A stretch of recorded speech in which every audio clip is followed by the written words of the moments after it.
Chapter 762. If they went back 2 months, Su Ling was really an unbeatable super boss for Li Yunyang, Zi Yuan, and the others. Not only did he have a lot of blood, thick skin, and fast regeneration, but his attack power was also super strong. The most abnormal thing was that after injuring him, he would go berserk and use a large-scale indiscriminate magic attack, which was almost an instant kill. Such an opponent was really a nightmare, and they really couldn't afford to hurt him. Fortunately, after the battle at Tiandu Peak, Zi Yuan finally broke through the bottleneck and cultivated to the Jinshin phase. Although she had not fought a real Jinshin battle with anyone yet, she was still a Jinshin master. Su Chan had also broken through to the seven-tailed fox spirit realm.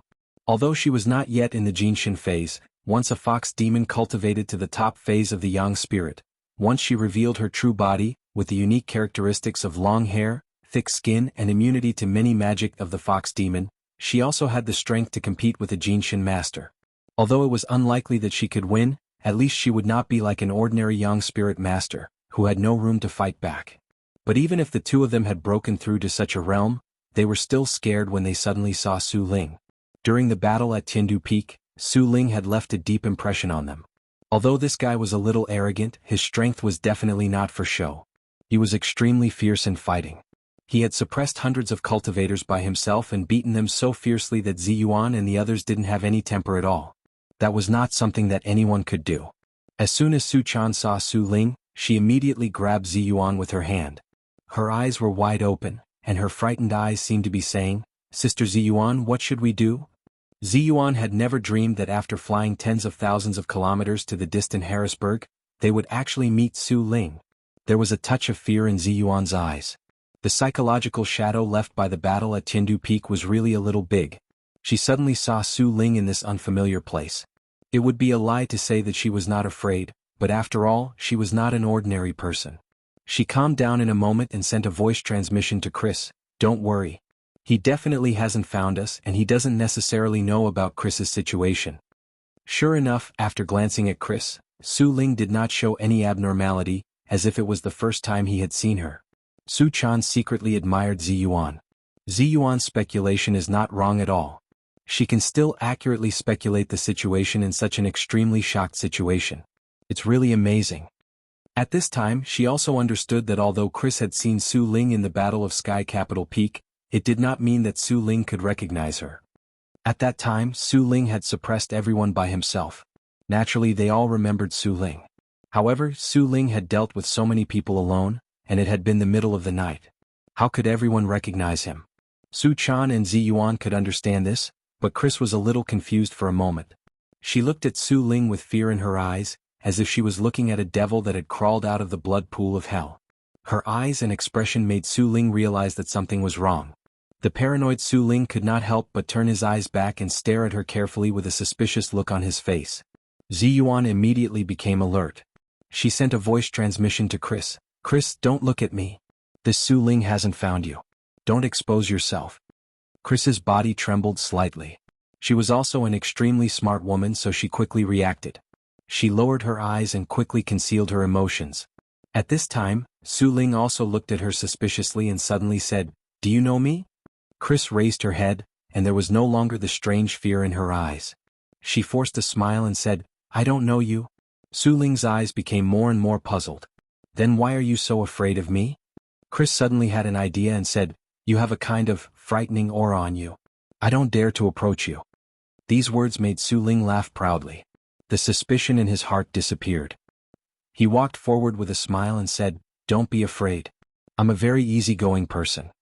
When Chris saw him coming over, she was so nervous that all the hair on her body stood on end. She couldn't help clenching her fists. Even though Zi Yuan was by her side, she couldn't stop her fear from spreading rapidly throughout her body. In the face of such a demon who killed people without blinking an eye, it was still uncertain whether Zi Yuan and Su Chan could beat him.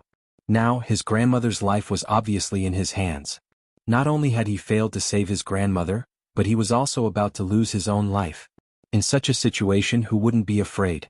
Although Su Ling was pleased by Chris' flattering words, he was soon suspicious of Chris' abnormal vigilance. At this time, a Taoist priest with a black cloth covering his eyes walked out from the inner room.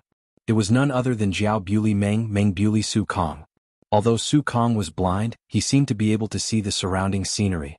He walked around the furniture and sofa in the living room, walked up to Su Ling, and whispered a few words in his ear. Su Ling's eyes flashed and he said to Chris, "Did my disciple mention me to you?" Han Zhen, who had been unable to get a word in, said, "Master, Chris's grandmother is seriously ill. I want to ask you to take a look at her. What do you think?" Su Ling said to Chris with a fake smile, "Do you believe me?" Chris hesitated for a moment and did not speak. Her reaction was within Han Zhen and Su Ling's expectations. If it had been anyone else, it would have been strange if they had been in Chris's shoes and said that they believed her at this time. Su Ling nodded and said, "You haven't seen a cultivator like me before, have you?" Chris hesitated for a moment, afraid that Su Ling would recognize that she had appeared on Chengdu Peak, so she nodded and said, "No." At this time, Su Ling's eyes flashed, and he quickly grabbed Chris's hand and said, "Oh? Then let me see how you are." Chris was already nervous and afraid. Seeing Su Ling grab her, she immediately trembled with fear. She reflexively took a step back and withdrew her hand. Although she reacted quickly, Su Ling's hand quickly brushed past her wrist. In just this moment, Su Ling's Jinqi immediately invaded Chris's body. Although Chris lacked systematic and formal cultivation, she had been transformed by the Diyuan Jin Dan, and the essence, qi and blood in her body were extremely strong. As soon as Su Ling's Jinqi probed, the aura in her body immediately bounced back. Su Ling was just testing, so he only used 20% of his strength, but it was bounced back by a foreigner. Su Ling was shocked and then he became furious. His fingers were like hooks as he grabbed at Chris fiercely. "You're lying. You're a cultivator. How dare you lie in front of me? You're courting death." Chris was so frightened that her beautiful face turned pale. She turned around and ran back wildly. At this time, Ziyuan also appeared in an instant. The ninth heaven Ziyuan silk suddenly turned into a purple flash of lightning, like an extremely sharp awl, stabbing toward Su Ling's palm. After Ziyuan had broken through to the Jinshin phase, her personal powerful magical weapon had also improved. In the world, only the Jinshin could break it. In the past, the ninth heaven Ziyuan silk could not break it, but now it was different. If Su Ling grabbed it with his bare hands, his palm and arm would be drilled a bloody hole by the ninth heaven Ziyuan silk. Su Ling only felt a gust of wind stabbing toward his palm, which made his hair stand on end. Obviously, this gust of wind had the effect of breaking armor. Otherwise, he would not have been so vigilant. Su Ling subconsciously withdrew his hand and stepped back. When he took a closer look, he suddenly became angry and said with a ferocious smile, "Well, it's you. There's a way to heaven, but you don't want to go to hell."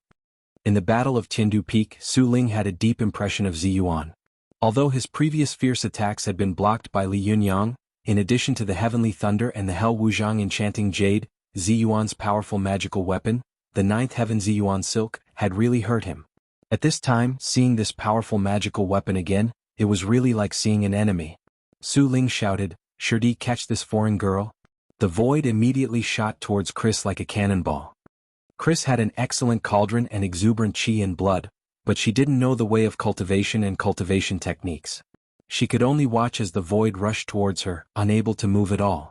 At this time, Su Chan immediately appeared and slapped Su Kong's back. Although Su Kong was blind, his sensitivity and vigilance were multiplied. He sensed a strong gust of wind coming from behind him and immediately turned his hand to slap Su Chan. With a muffled paw sound, the two of them were instantly separated. As soon as Su Chan landed on the ground, she shouted at Chris, "Chris, run. Go where there are many people." Chris shivered and immediately turned around to run outside. At this time, Han Zhen, who was stunned, also came to his senses. He gritted his teeth and ran after Chris. When Ziyuan saw Su Ling pouncing on her with a grim smile, she immediately controlled the ninth heaven Ziyuan silk and stabbed it at Su Ling. After Ziyuan had cultivated to the Jinshin phase, the strongest thing about her was that the ninth heaven Ziyuan silk had also been upgraded. It could break through the Jinshin phase and change into a myriad of powerful magical weapons. It was really a little powerful. Even Li Yunyang would have a headache when facing it. However, Su Ling had an even more abnormal powerful magical weapon in his hand, Yuhuang Shindu, which could restrain all powerful magical weapons.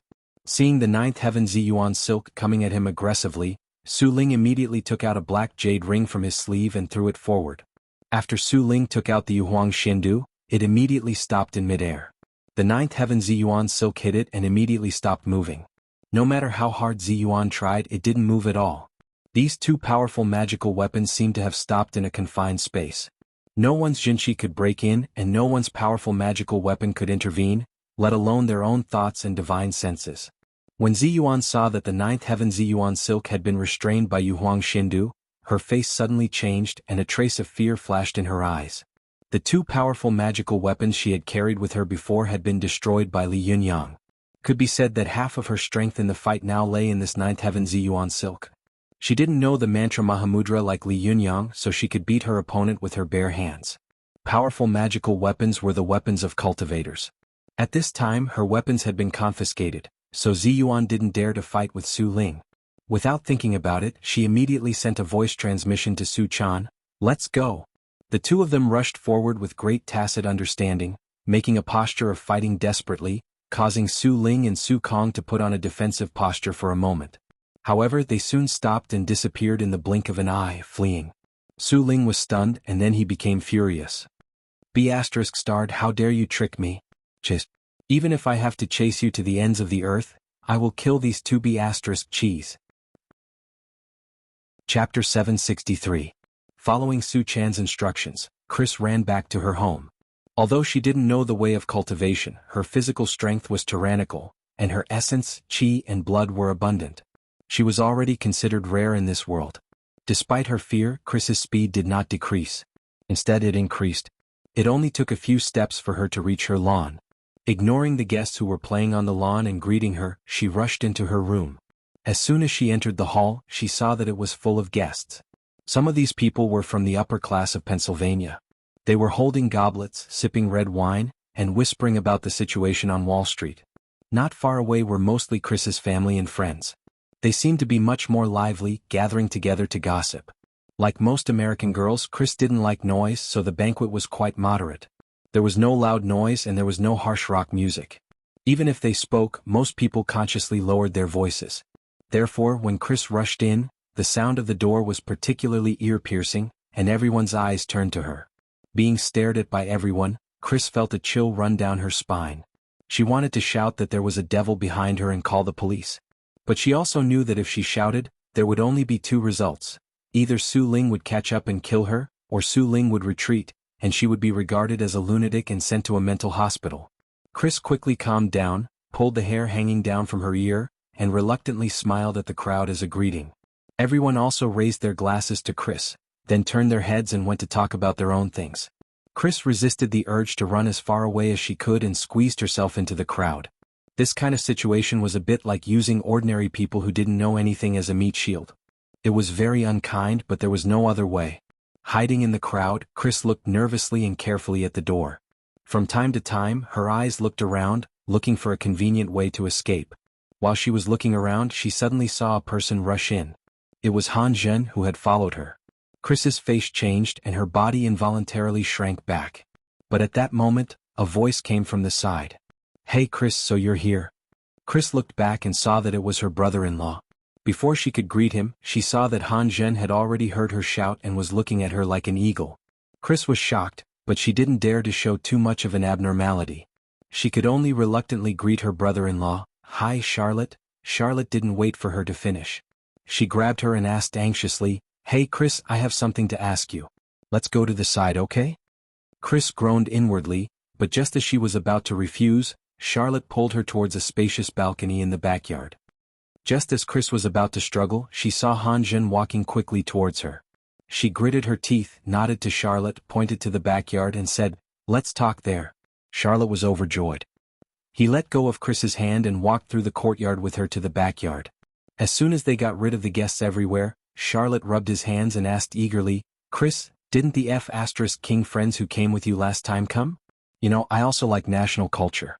Can I have a chance to get to know them?" Chris cursed in her heart. She glanced at Charlotte with a faint smile as if saying, "Aren't you afraid that my sister will find out?" Charlotte also understood her gaze and quickly explained, "Don't get me wrong. I just want to get to know a few national friends, nothing else." Before he could finish, Han Zhen had already come over and said with a smile, "Chris, there you are. I was looking for you just now."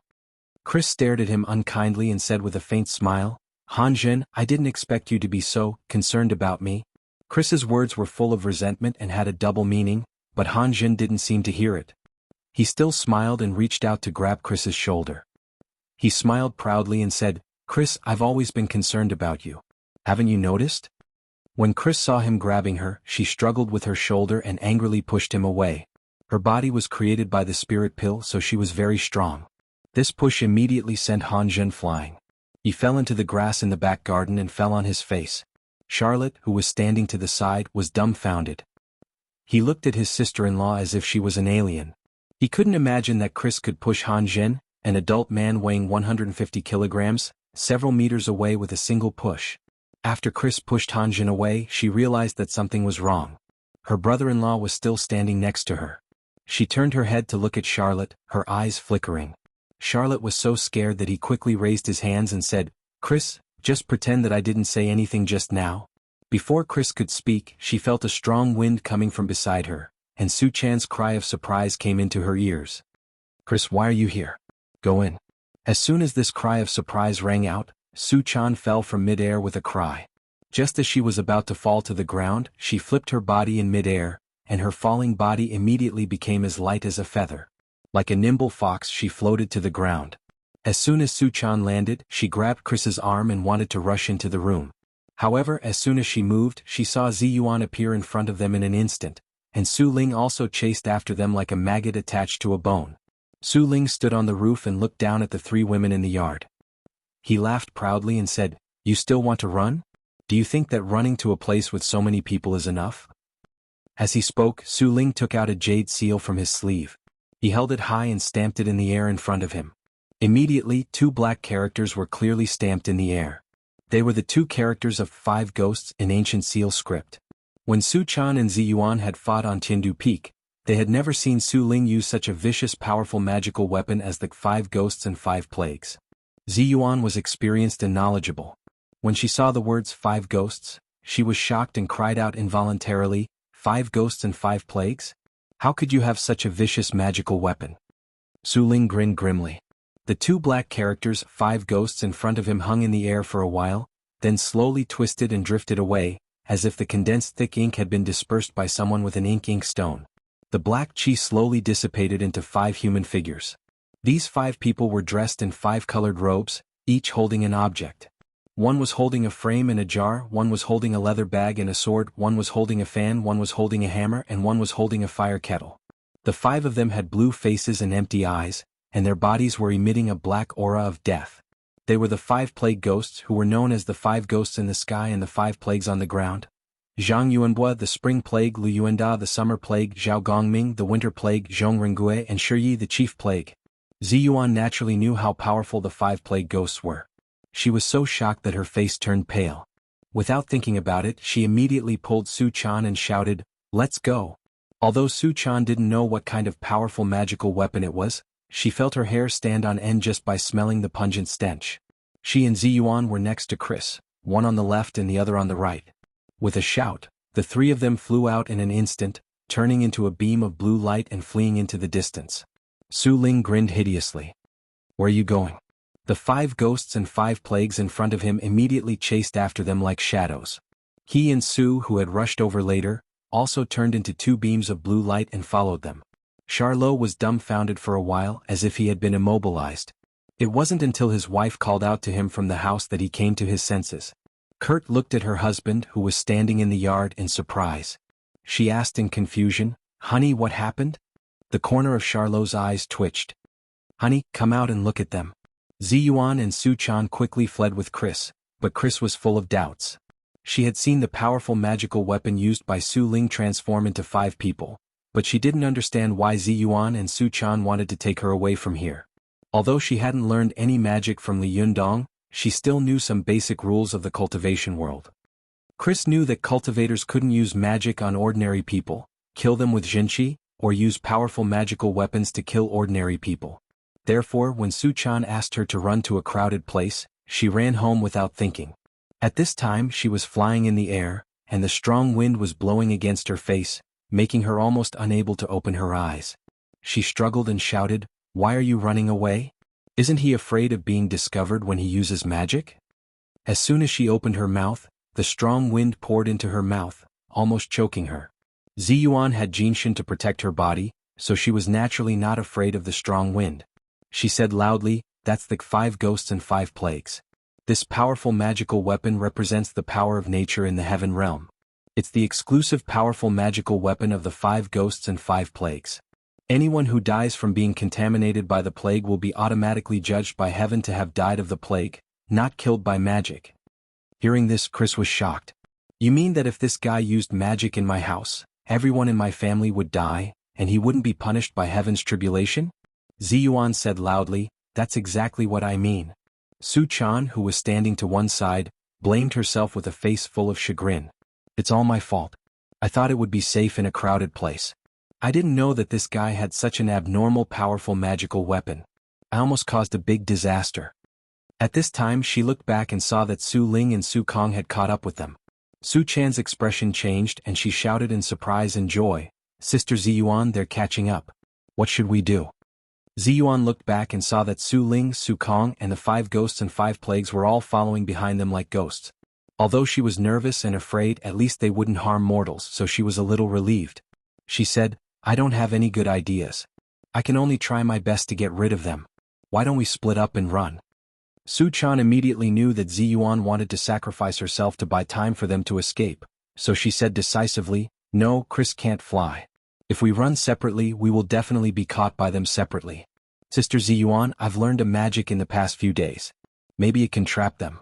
Can you help me buy some time to hold them back so I can use this magic? Ziyuan was stunned. What kind of magic? Su Chan bit her lip and said word by word, this is the secret technique of our Fox Zen school, the prison of the earth. Chapter 764. Circle of Imprisonment? Hearing the name of this magic, Ziyuan was stunned, but she quickly asked, could it be the illusion magic circle that trapped me and Li Yundong in Penglai Pavilion? Although she didn't have much hope in her heart, Ziyuan still blurted out this sentence. Ziyuan knew many magic arts, and she was even more proficient in magic circles. Li Yundong was also one of the best cultivators in the world. An illusion maze that could trap the two of them at the same time was naturally not a trivial matter. If Su Chan knew such magic, it would be a pleasant surprise. Facing Ziyuan's expectant and hopeful eyes, Su Chan hesitated for a moment and said, it's indeed this magic, but I can't leave when I use it. I have to maintain this magic all the time and someone has to protect me. Although Su Chan's current cultivation was lower than Ao Wushuang's, it was not much worse. Moreover, Ao Wushuang had taught Su Chan many magic arts in the past, but because her spiritual power was weak before, she couldn't use them and she didn't pay much attention to them, so she had almost forgotten many of the magic arts she had taught her. But after Ao Wushuang left, Su Chan thought about it and read the classics left by her master. She focused on practicing a few magic arts that she thought were more important. Now it came in handy. When Ziyuan heard this, she was overjoyed and quickly said, how long do you want me to hold them back? Su Chan thought for a moment and said, 1 minute. A minute didn't seem long, but for cultivators, it was enough for them to die more than a dozen times.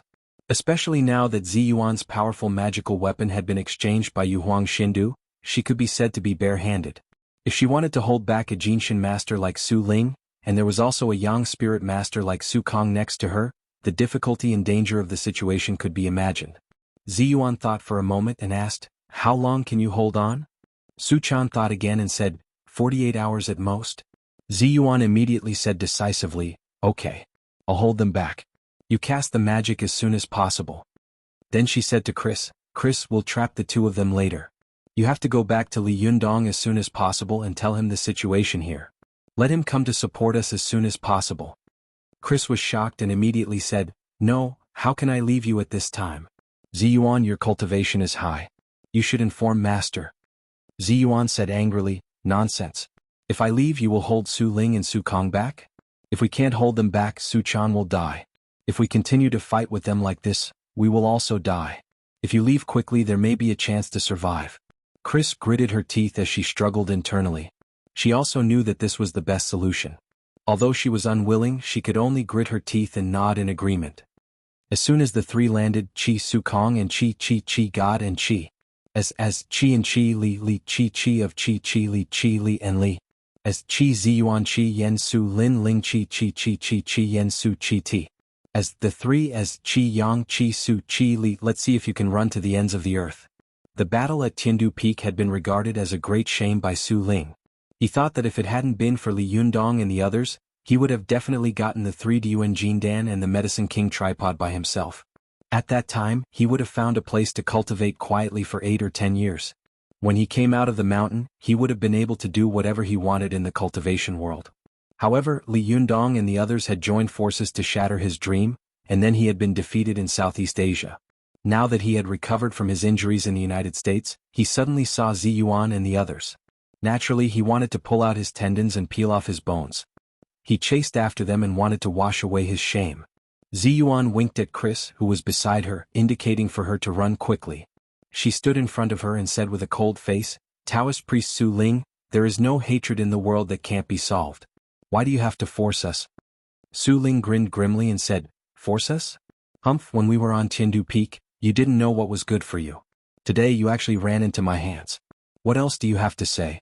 If you know what's good for you, kneel down and lick my toes obediently.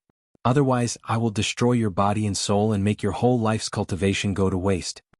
Ziyuan was furious, but her face remained calm. She put her hand in her sleeve and pinched a talisman. Her lips moved slightly as she recited a spell. Not long after she recited, there was a loud explosion in the sky, and the wind and clouds surged. Soon, dark clouds covered the top of their heads and the wind and clouds were dense. Su Ling's face changed and he said angrily, "I've given you face but you don't want it. How dare you play with heavenly thunder in front of me? You're courting death." He pointed his finger, and then the 5 ghosts and 5 plagues roared and turned into several different colors of demonic wind, rushing toward Ziyuan. Ziyuan's face changed and she shouted, "Chris, run! Su-chan, run!" Without saying a word, Chris jumped up and ran into the distance. Su-chan jumped up and quickly circled around Su Ling and Su Ling. As Su-chan spun, she pinched the fingers of the Buddhist incantation of 9 words and silently recited the supreme mantra of Taoism, Lin, Bing, Do, Swordsman, Jia, Chen, Wai, Chen, Yes. This secret mantra was created by Zhang Daoling, the founder of Taoism. It was first recorded in Guhong's Biopoesie, the 4th chapter of the Taoist Cultivation Master. It was also known as Liujia Secret Ju. It belonged to the Taoist forbidden mantra and was extremely powerful. The Buddhist incantation of 9 words was a secret that could not be passed down, but there was no such thing as an impenetrable wall in the world. After the Buddhist incantation of 9 words was spread out, it formed several versions. One was the secret version, one was the Taoist version, and the other was the very influential version of the Japanese Shingon Tantrism. The power of these versions was different, but later the mystical silver fox of the Fox Zen school stole it and carried it out and transformed it.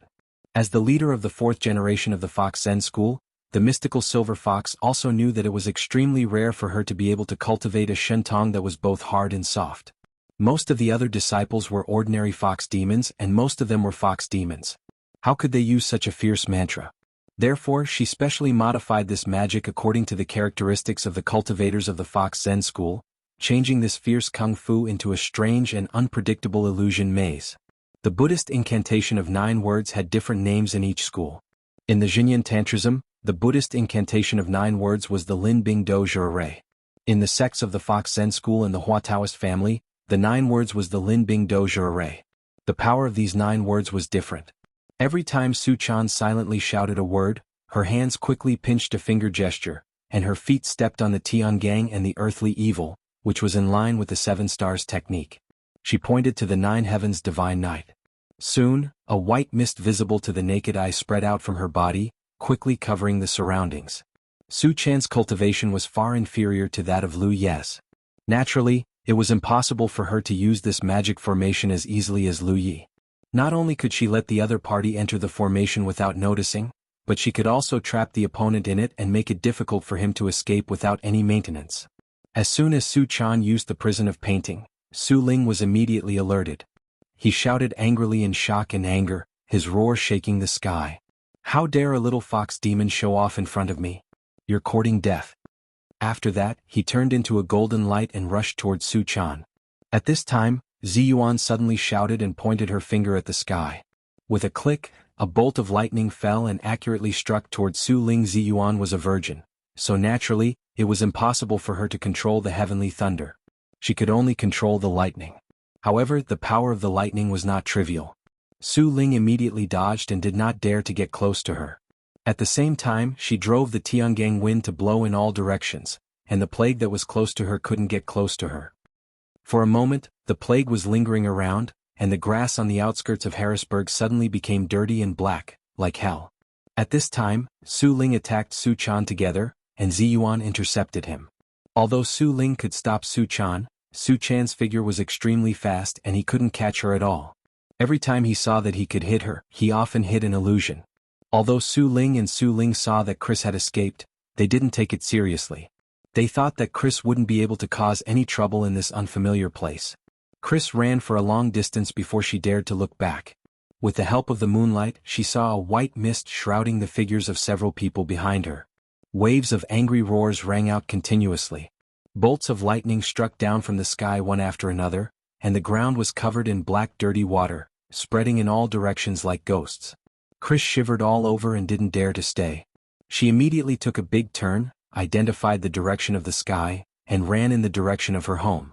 At this time they had probably flown dozens of miles away. Chris's physical strength was extremely tyrannical. At this time she spread her legs and ran wildly. Her legs crossed like a pair of scissors, constantly opening and closing, stomping on the ground like a galloping horse. Chris was burning with anxiety, and her physical strength and potential were boiling to the extreme. Although she was a little out of breath at first, the more she ran, the more her chi and blood surged in her body, and the smoother her breathing became. White and black people were originally strong in chi and blood, and their muscles and bones were strong. This was a unique advantage of the human race. In terms of martial arts, many white people, especially black people, were born with tendons that took Easterners 10 years to train. Chris had the advantages of both the East and the West. Not only was her chi and blood strong, her muscles and bones strong, but her skin was delicate and her pores were quite fine. At this time when she ran, her chi and blood surged, like a pot of boiling water in a cauldron, and steam constantly came out of her pores. Fortunately, her pores were delicate and she didn't sweat too much. Otherwise, with the characteristics of ordinary Westerners with thick pores, just exhaling and sweating would cause more than half of her primordial chi to run out. The reason why Westerners had an innate advantage in cultivation was that they were born with sufficient chi and blood. Sufficient chi and blood meant sufficient jinchi in their bodies. However, this was also their innate disadvantage. It was precisely because they were born with too much chi and blood that the heat in their bodies was rolling, and they had to have thick pores to expel the heat. Therefore, once they exercised, they would be drenched in sweat and their primordial chi would be greatly depleted. However, Westerners did not understand the principle of the way of man is to reduce the insufficiency and provide for the surplus. They did not know how to take care of their body or cultivate. In their later years, strong martial artists or athletes would either have Parkinson's disease, dementia, or be half disabled. Therefore, Westerners could get started quickly, but it was difficult for them to reach the top. Because they practiced fast, it was also fast. Chris ran all the way with only one thought in her mind: immediately returned to her master's side and asked for help. At this time, her mind was the same without any distractions. Instead, it coincided with the highest realm of cultivation. Therefore, not only did the chi and blood in her body not weaken at all, but it became more and more vigorous, and her spirit became stronger and stronger. It was a pity that she did not know how to consciously open and close her pores and acupoints like Li Yundong when he was cultivating in Tibet. Otherwise, she would have been able to gain something just by running for this distance. Chris ran for dozens of miles at the speed of a 100-meter sprint and finally ran back to her home. At this time, the family banquet was still going on. Everyone at the banquet saw Chris rush in covered in sweat and rush straight to her bedroom. After a while, she rushed out like a gust of wind. She did not say hello to anyone on the way, only leaving them stunned. After Chris rushed out of the house, she immediately drove her car to the airport. As soon as she arrived at the airport, she did not even have time to close the car door and rushed to the airport building. After buying the ticket for the first flight to Shanghai, Chris calmed down a little. At this time, Chris anxiously looked at the electronic sign in the waiting building. Watching the time pass by, she suddenly hated herself for not knowing how to cultivate as much as she did now. If only I could fly. If only I could fight. Chris bit her lip tightly and clenched her fists unconsciously. 48 hours. It seemed very long, but it would take more than 10 hours to fly there by plane, and it would take nearly a day to reach Tianan City. Could she really make it in time? Have Su Chan and Ziyuan really trapped Su Ling and Su Kong? Chapter 765. Translator. Endless Fantasy Translation Editor. Endless Fantasy Translation Crazy was anxiously calling Li Yundong. Because it was a banquet that night, Chris was wearing a long dress similar to an evening gown. Except for the deep cleavage of her breasts, there was no place for her to put her phone. She was born into a superior family and had an excellent upbringing, so naturally, it was impossible for her to do such a thing as stuffing her phone into her cleavage. Ziyuan and Suchan were two cultivators through and through. One was a communication tool that never used any electronic means, and the other had been given to her by Zhou Qin before, but it was later confiscated by her master. She had borrowed it from Liu Bei and never returned it. Chris ran all the way home, took her handbag and ran to the airport. Although they hadn't known each other for a long time, Chris knew that Li Yundong was a typical person who used his mobile phone as a landline and a pager. Asking him to answer a phone call was really a great karma boost. It was like winning the lottery. Chris was afraid that she would be delayed if she couldn't get through to him at home, so she made two preparations. While running to the airport, she desperately called Li Yundong after safely arriving at the airport. "Master, pick up the phone, pick up the phone." Chris stamped her feet anxiously, but the voice on the phone did not disappoint her. "I'm sorry, the number you have dialed is currently unavailable." "I'm sorry, Yuk." Chris was as anxious as an ant on a hot pot. She wished she could immediately grow wings and fly back to Tianan City. After dialing Li Yundong's phone number for a while, she quickly searched for Zhou Qin's phone number on her mobile phone. She was overjoyed to find Zhou Qin's phone number on her mobile phone, but after dialing for a long time, no one answered, just like Li Yundong's mobile phone. This time, Chris was so anxious that she broke out in a cold sweat. She quickly sent a few identical text messages to Li Yundong and Zhou Qin, telling them about Su Chan and Ziyuan's situation, and saying that she had rushed home as fast as she could. After sending the text message, Chris waited in the airport lobby for the news of the plane's departure. She finally boarded the plane, but it was another 10-hour journey. In the past, flying from the distant Pacific Ocean to China for more than 10 hours was nothing more than a night's sleep. But in this situation, how could Chris fall asleep? She tossed and turned in her seat, her heart full of worry for the safety of Su Chan and Ziyuan. After an unknown amount of time, Chris finally fell asleep from worry and exhaustion. When she woke up, it was already the afternoon of the next day. After Chris got off the plane, she went straight to the train station and rushed back to Tianan City as fast as she could. When Chris rushed to Li Yundong's house, it was already very dark. It had been a whole day since she left Harrisburg. Chris came out of the train station and quickly grabbed a taxi. Before the car stopped, she took out a handful of money from her wallet, threw it on the seat, and got out of the car as fast as lightning. As soon as she got out of the car, she shouted, "Master, master!" But after shouting for a while, she felt that something was wrong. She immediately shouted, "Li Yundong, Li Yundong!" Sure enough, someone poked her head out from the balcony. It was Ling Yu of the Fox Zen School. At this time, Desanxian had already closed, and the little foxes who were helping out in the shop had already returned home. Hearing someone calling for Li Yundong outside, and the voice was quite familiar, Ling Yu poked her head out and said, "Who is it? Why are you so noisy? Can't you keep it down?" She saw Chris at a glance and immediately asked curiously, "Chris? It's you? I didn't see you last night. Where did you go?" Chris had left in a hurry, and at that time only Ziyuan, Su Chan and Zhou Qin knew. Ling Yu and the others didn't know where Chris, Ziyuan and the others had gone. Chris was stunned and thought to herself, "Didn't Master tell them where we went?" Li Yundong knew that there were still outsiders in the Fox Zen School, so he hadn't told them many things. Chris suddenly had doubts in her heart, but she didn't have time to think about it. She asked loudly downstairs, "Is Master here?" Ling Yu pointed to the room inside and made a trumpet gesture with her hand. She lowered her voice and said, "Yes, he's in seclusion. Don't disturb him." Chris immediately rushed home. As soon as she entered the door, she rushed to Li Yundong's room in a hurry. She said anxiously, "Hurry up, wake Master up. It's urgent, it's really urgent." Ling Yu gestured for her to keep quiet. "Keep your voice down. Didn't you see that we even went to the opposite side to watch TV?" Chris looked around and saw that the living room was empty. It was not as lively as it used to be.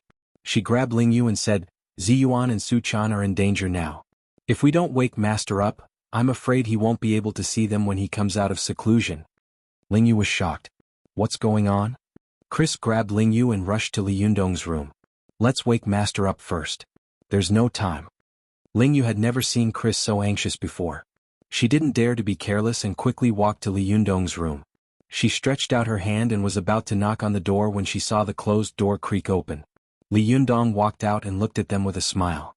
"What happened?" he asked. "Why is it so noisy?" Ling Yu and Chris were overjoyed. Ling Yu blurted out, "Leader, you've come out of seclusion? What a coincidence. Li Yundong smiled slightly. I was just meditating. In a daze I heard a lot of voices outside, so I woke up. What happened? When Li Yundong was in seclusion, everyone in the Fox Zen school would consciously create a relatively quiet environment for him. When watching TV they would run to the opposite door and they would avoid laughing and playing as much as possible. Therefore Li Yundong also knew that there was a sudden loud voice outside. It was very likely that something had gone wrong, so he quickly woke up from a relatively shallow meditative state. Chris grabbed Li Yundong's hand and said quickly, Master, something has happened. Su-chan and Ziyuan, something has happened to them. Su-chan was Li Yundong's Achilles heel, and Ziyuan was also Li Yundong's Achilles heel that couldn't be touched. When he heard this, his face suddenly changed and his smiling face suddenly turned livid. What's wrong? Don't worry, tell me slowly. Chris was very eloquent. She quickly told him what had happened. After that, she complained bitterly, Master, why don't you use your mobile phone? If I could inform you by phone, you would have saved them by now. Li Yundong's face was cold, but he didn't say anything. Instead, Lingyu, who was beside him, said, Chris, you don't know that when cultivators are meditating, they can't suddenly have a sound next to them. When you came back, Leader was in meditation, so it didn't affect him. Otherwise, if it had affected him, it would have been a terrible thing. Only then did Chris understand. No wonder no one had answered Li Yundong's call. It turned out that he was meditating in seclusion, but why was it such a coincidence that he was meditating at this time? Li Yundong was also secretly angry about this. After reading The Secret Method of Heaven Patching, he was naturally eager to learn it, so he went into seclusion to practice. However, he hadn't expected that such a big thing would happen during this seclusion. Seeing his ugly expression, Chris was afraid that he would blame himself, so she said, Master, why didn't anyone answer Zhou Qin's phone? Is she also meditating in seclusion? Li Yundong glanced at Zhou Qin's room and nodded. Yes, she is meditating in seclusion. Don't disturb her or she will be possessed by the devil. Let's go now and fly over. We can make it in time. Chris's expression changed and she said, Master, I don't have to go anymore. I can't fly. Li Yundong said flatly, No, if you don't go, how can I know the general direction? I'll take you flying. Chris hesitated for a moment and stammered, But, Master, if you take me all the way there, won't you be too tired? Li Yundong's cultivation had reached the top phase of the Jinshin, and he had cultivated the golden jade body, which cultivated both internal and external cultivation. Could be said that his kung fu was superb. He could sense heaven and earth, and with a single thought the heaven and earth would move. However, the power of heaven and earth was endless, which did not mean that Li Yundong also had endless power. The unity of heaven and man was just using his own small universe as a medium and a foothold to resonate with the universe, thereby absorbing and receiving the power in it. It was just like Archimedes had said, Lend me a fulcrum and I can pry up the whole earth. No matter how good Li Yundong's fulcrum was, he still had to use strength. With the power of Jinshin, he and Chris flew from Tianan City to Harrisburg in the United States. Even if Li Yundong could persist for more than 10 hours, he would be so tired that he would vomit blood. If he fought a strong enemy with fatigue, it would be like going to the toilet with a lantern, looking for *T death. When Li Yundong heard Chris's concerns, he snorted coldly and said, I have a way. Just listen to me.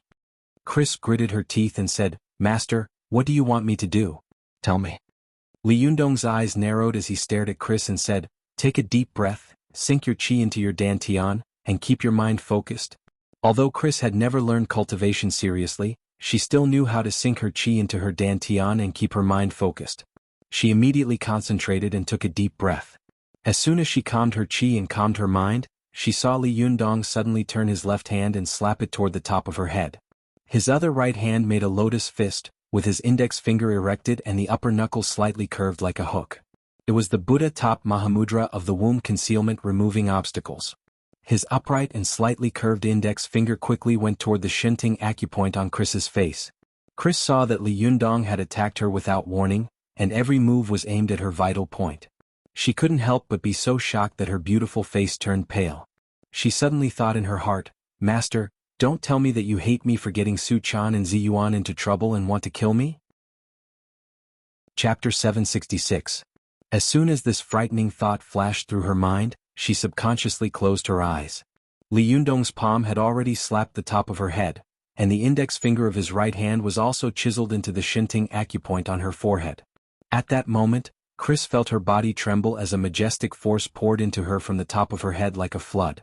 This power was as hot as lava, dripping down from the top of her head as if she had been enlightened. It quickly poured into her limbs, hair, and then gathered in her internal organs. At this time, Li Yundong's right hand pinched the Mahamudra of eliminating obstacles on the top of the Buddha, and his fingers dug into her forehead.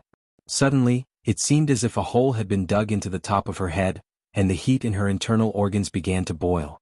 Chris only felt that her internal organs were like a boiling boiler, and the heat was constantly burning and rolling in her chest and abdomen. This heat was like a whirlpool gathering in the lower dantian of her lower abdomen, gathering more and more, like a constantly burning fireball. The heat from this fireball was constantly rushing up and out of her shinting acupoint. Although Chris could clearly feel the abnormality in her body, it didn't make her feel any pain. It was as if she was in a sauna. Amidst the slight stab of pain, there was a feeling of contentment and contentment. Chris only felt that her body was becoming lighter and lighter, as if her whole body was about to float. Before long she opened her eyes and was shocked. She saw that she was floating in the air, and there was a blonde woman with blue eyes standing at her feet with her eyes closed. It was her body. Chris's eyes widened and she looked at her body in midair in disbelief. She stammered, Am I dead?" Ling Yu, who was standing to one side, burst out laughing. She looked at Chris with some envy and said, "Don't be silly. Now your Yin spirit is out of your body." She pouted, and the corners of her eyes were a little unhappy. She thought to herself, "Leader is so biased. Why didn't he help me?" Chris didn't know what was happening in front of her, but Ling Yu knew it very well. Although Chris's body was reconstructed by a panacea, she had yet to reach the foundation establishment realm, nor had she formally cultivated. Thus, it was naturally impossible for her to have a Yin spirit, and it was naturally impossible for her Yin spirit to leave her body. However, at this time, Li Yundong was temporarily helping Chris condense the Niden in her lower abdomen. Then, through the Niden in her lower abdomen, he forcefully pulled her Yin spirit out of her body. Flying with the Yang spirit or the Yin spirit consumed much less Jinqi than flying with the body. Chris flew with Li Yundong in the body of the Yin spirit. She didn't need to consume any Jinqi and she wouldn't be a burden to Li Yundong. Naturally, there wouldn't be the embarrassing situation of being knocked to the ground by the other party after running for thousands of miles.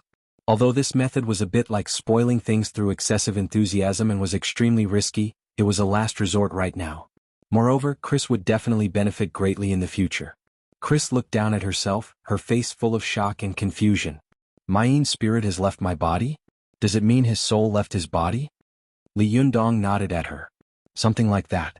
Come on, let's talk on the way. After that, he also instantly left his body with the Yang spirit. With the 7 treasure purse that he carried with him, he grabbed Chris's Yin spirit and flew out.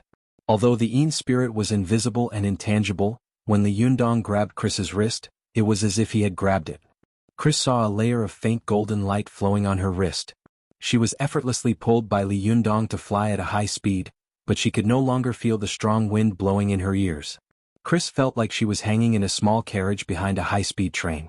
She didn't need to expend any energy to be carried by Li Yundong at a high speed. Out of curiosity, she reached out her hand to touch the place on her wrist where the golden light was flowing, only to find that the place she touched felt solid. When she touched other parts of her body, she suddenly felt empty air, as if she was just a cloud of mist. Chris couldn't help but say in surprise, "It's amazing. Can the soul really go out of the body?" As Li Yundong flew with her, he explained to her, "The soul is just a general term.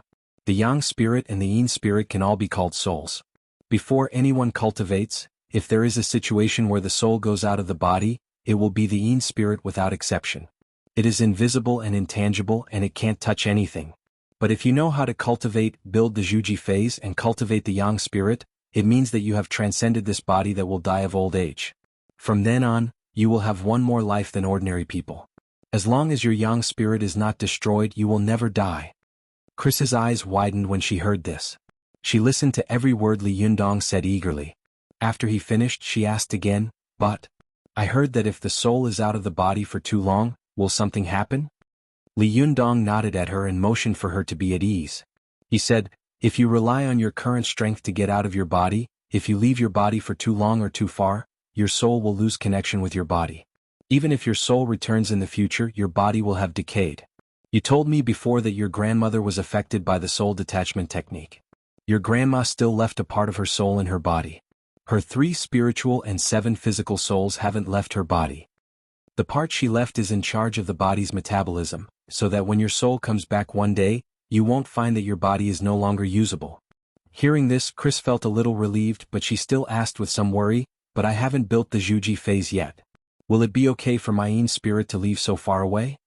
Chris's worry was reasonable. At this time, Li Yundong smiled slightly and said lightly, "Don't worry, as long as I am here, as long as you are not 3 meters away from me, you can go anywhere in the world." There was a well-known saying in the cultivation world, which was, "Solitary Yin does not grow and solitary Yang does not grow." Although this sentence came from Cheng Yunxing's Qianglin, a writer of the Qing dynasty, this truth had long been recorded in many cultivation books.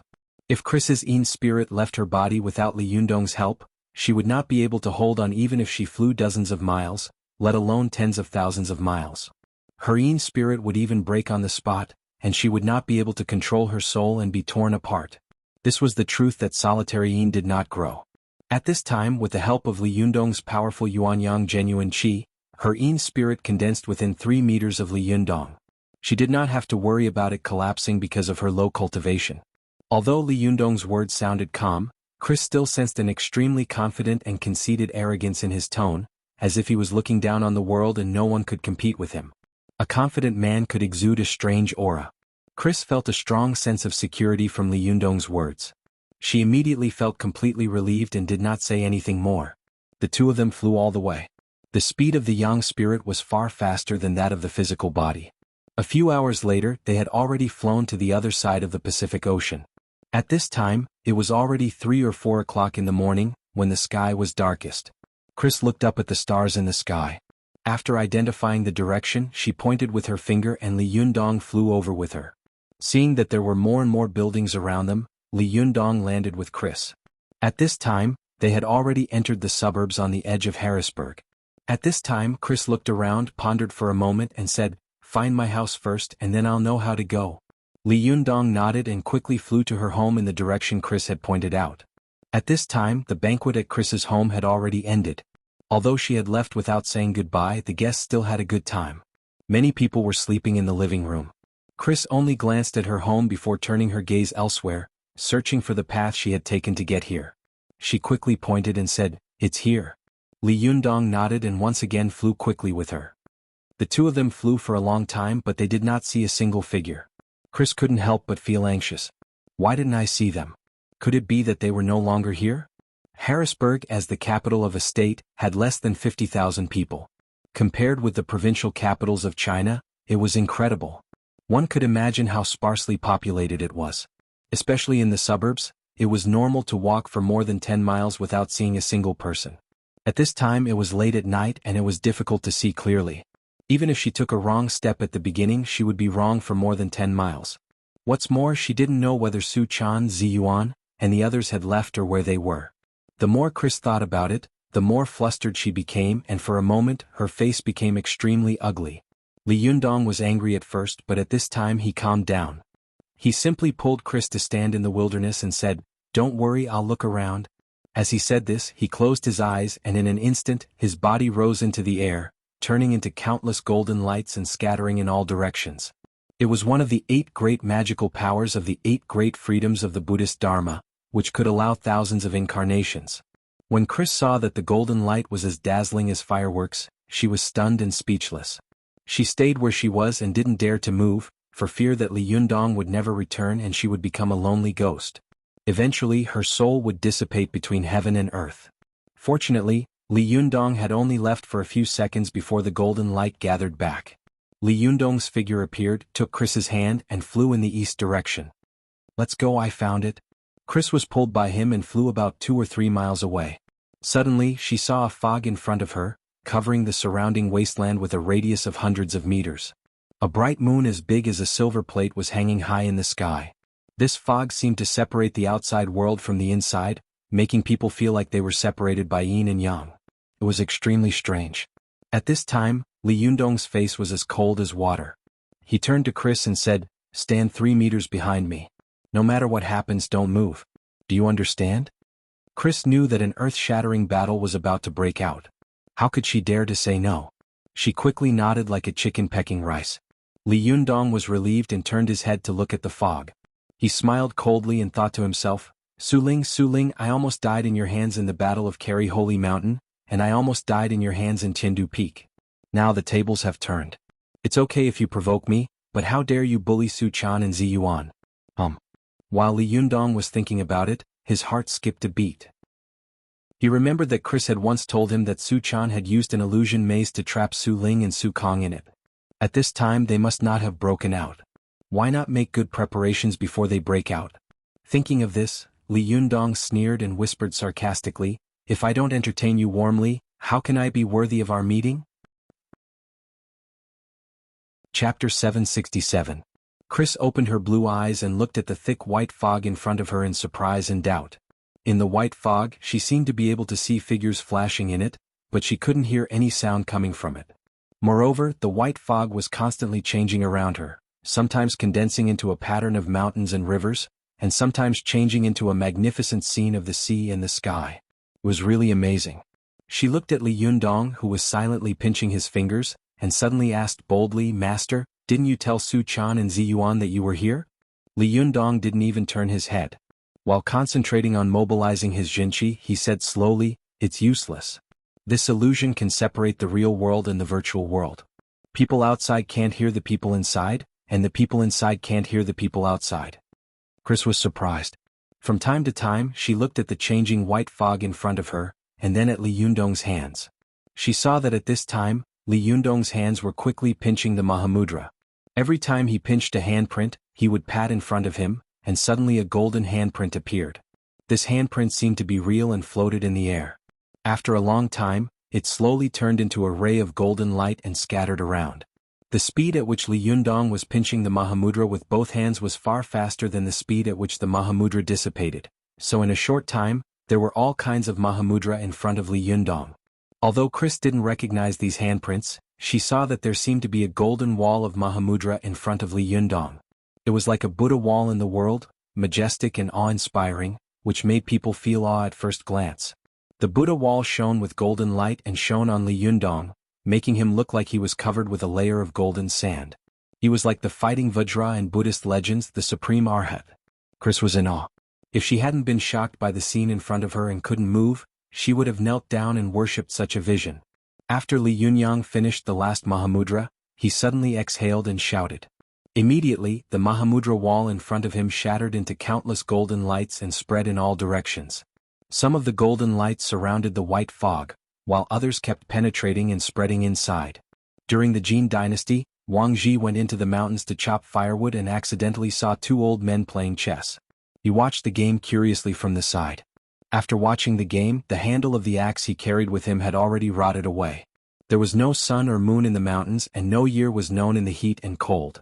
In the eyes of the mortal world, this must be some sort of celestial magic from the heavens. One day in the heavens was equivalent to 100 years on earth.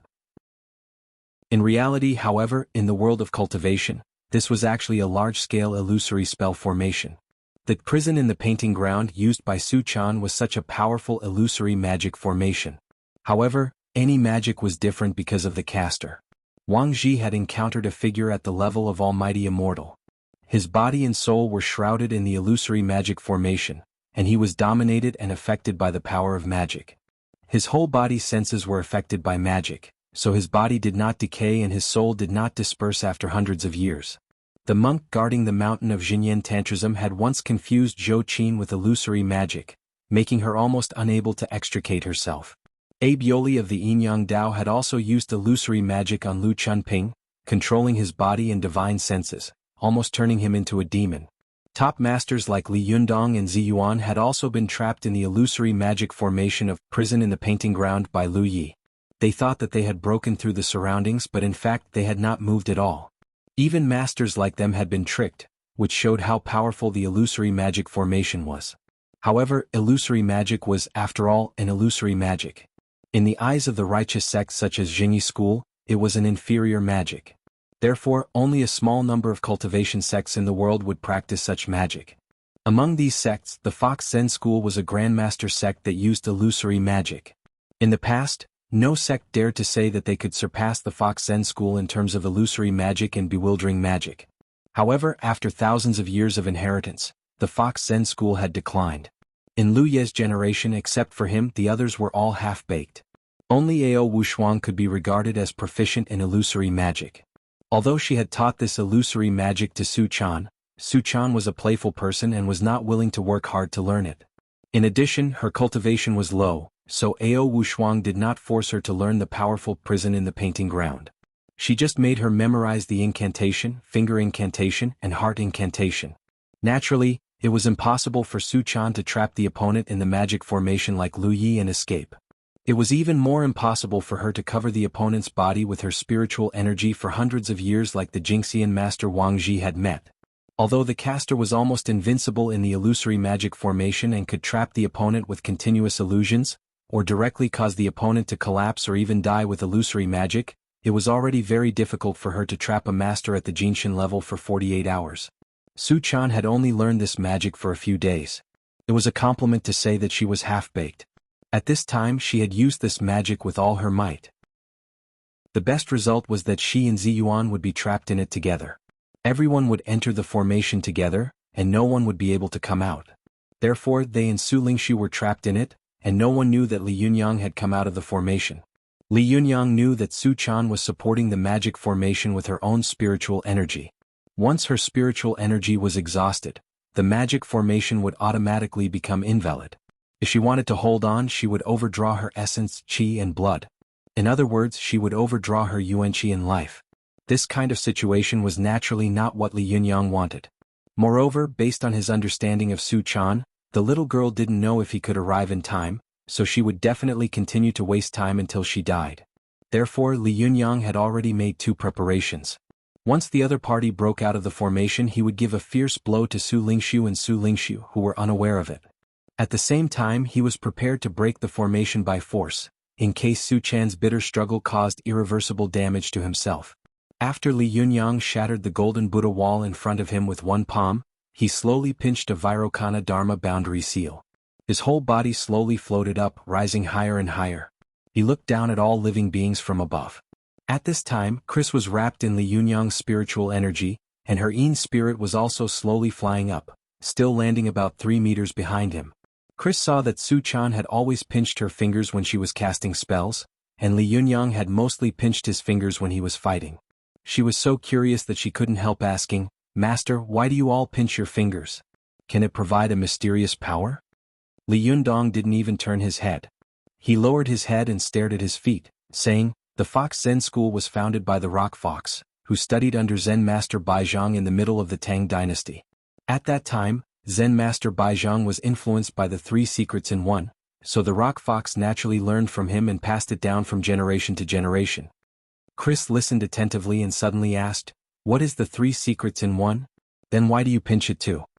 Li Yundong said, "Although Zen Master Baizhang practiced the Mahayana sect, which is the Buddhism of the Central Plains, the Tang secret was prevalent at that time, and the 3 secrets in one advocated by the Tang secret was accepted by the Mahayana sect and the Taoist cultivation sects at the same time. The so-called 3 secrets in one are the heart secret, the mouth secret, and the finger secret. The heart secret refers to the power generated by visualizing gods and Buddhas in your heart. The mouth secret refers to the power generated by chanting secret mantras in your mouth, and the finger secret refers to the power generated by pinching the Mahamudra with your fingers. When these 3 forces are combined, they can produce great power." At that time, many cultivators of the Mahayana sect and Taoism very much agreed with the concept of the 3 secrets in one, so they applied it to magic. You can see that almost every time we Chinese cultivators use magic, we will pinch our fingers, chant the mantras, and visualize gods in our hearts. Chris seemed to have understood something. She was about to ask again when she suddenly heard a loud bang coming from below. A few beams of golden light pierced through the white mist and pointed straight to the sky.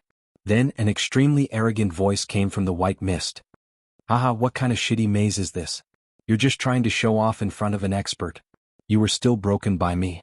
As he spoke, the white mist gradually dissipated, revealing the figures of Su Lingshu, Su Chan, and Ziyuan.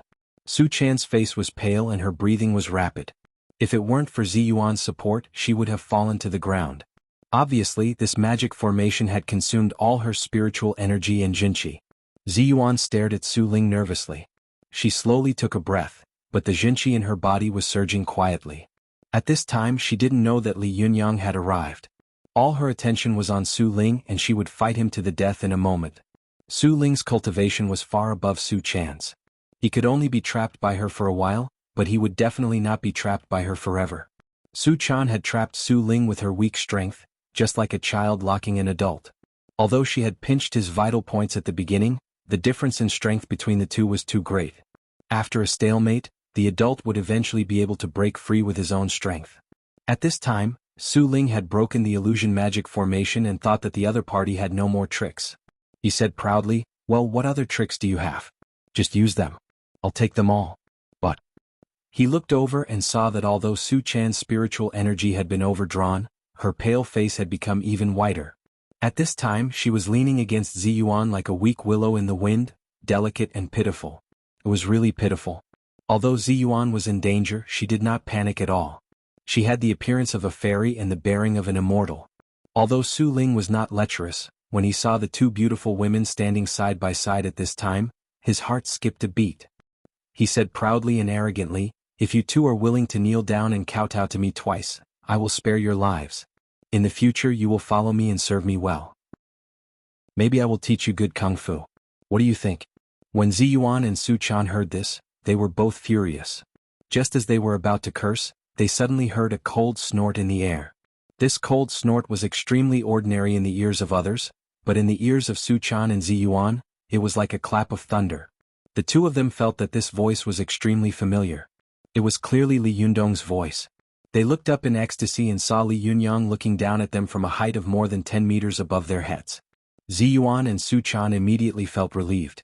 They knew that since Li Yunyang had arrived, they would be free of worry and no longer be in danger. At this time, when Su Ling suddenly heard this voice, he was shocked. With his cultivation quotient, he hadn't noticed that there was a person above his head at all. This was simply incredible.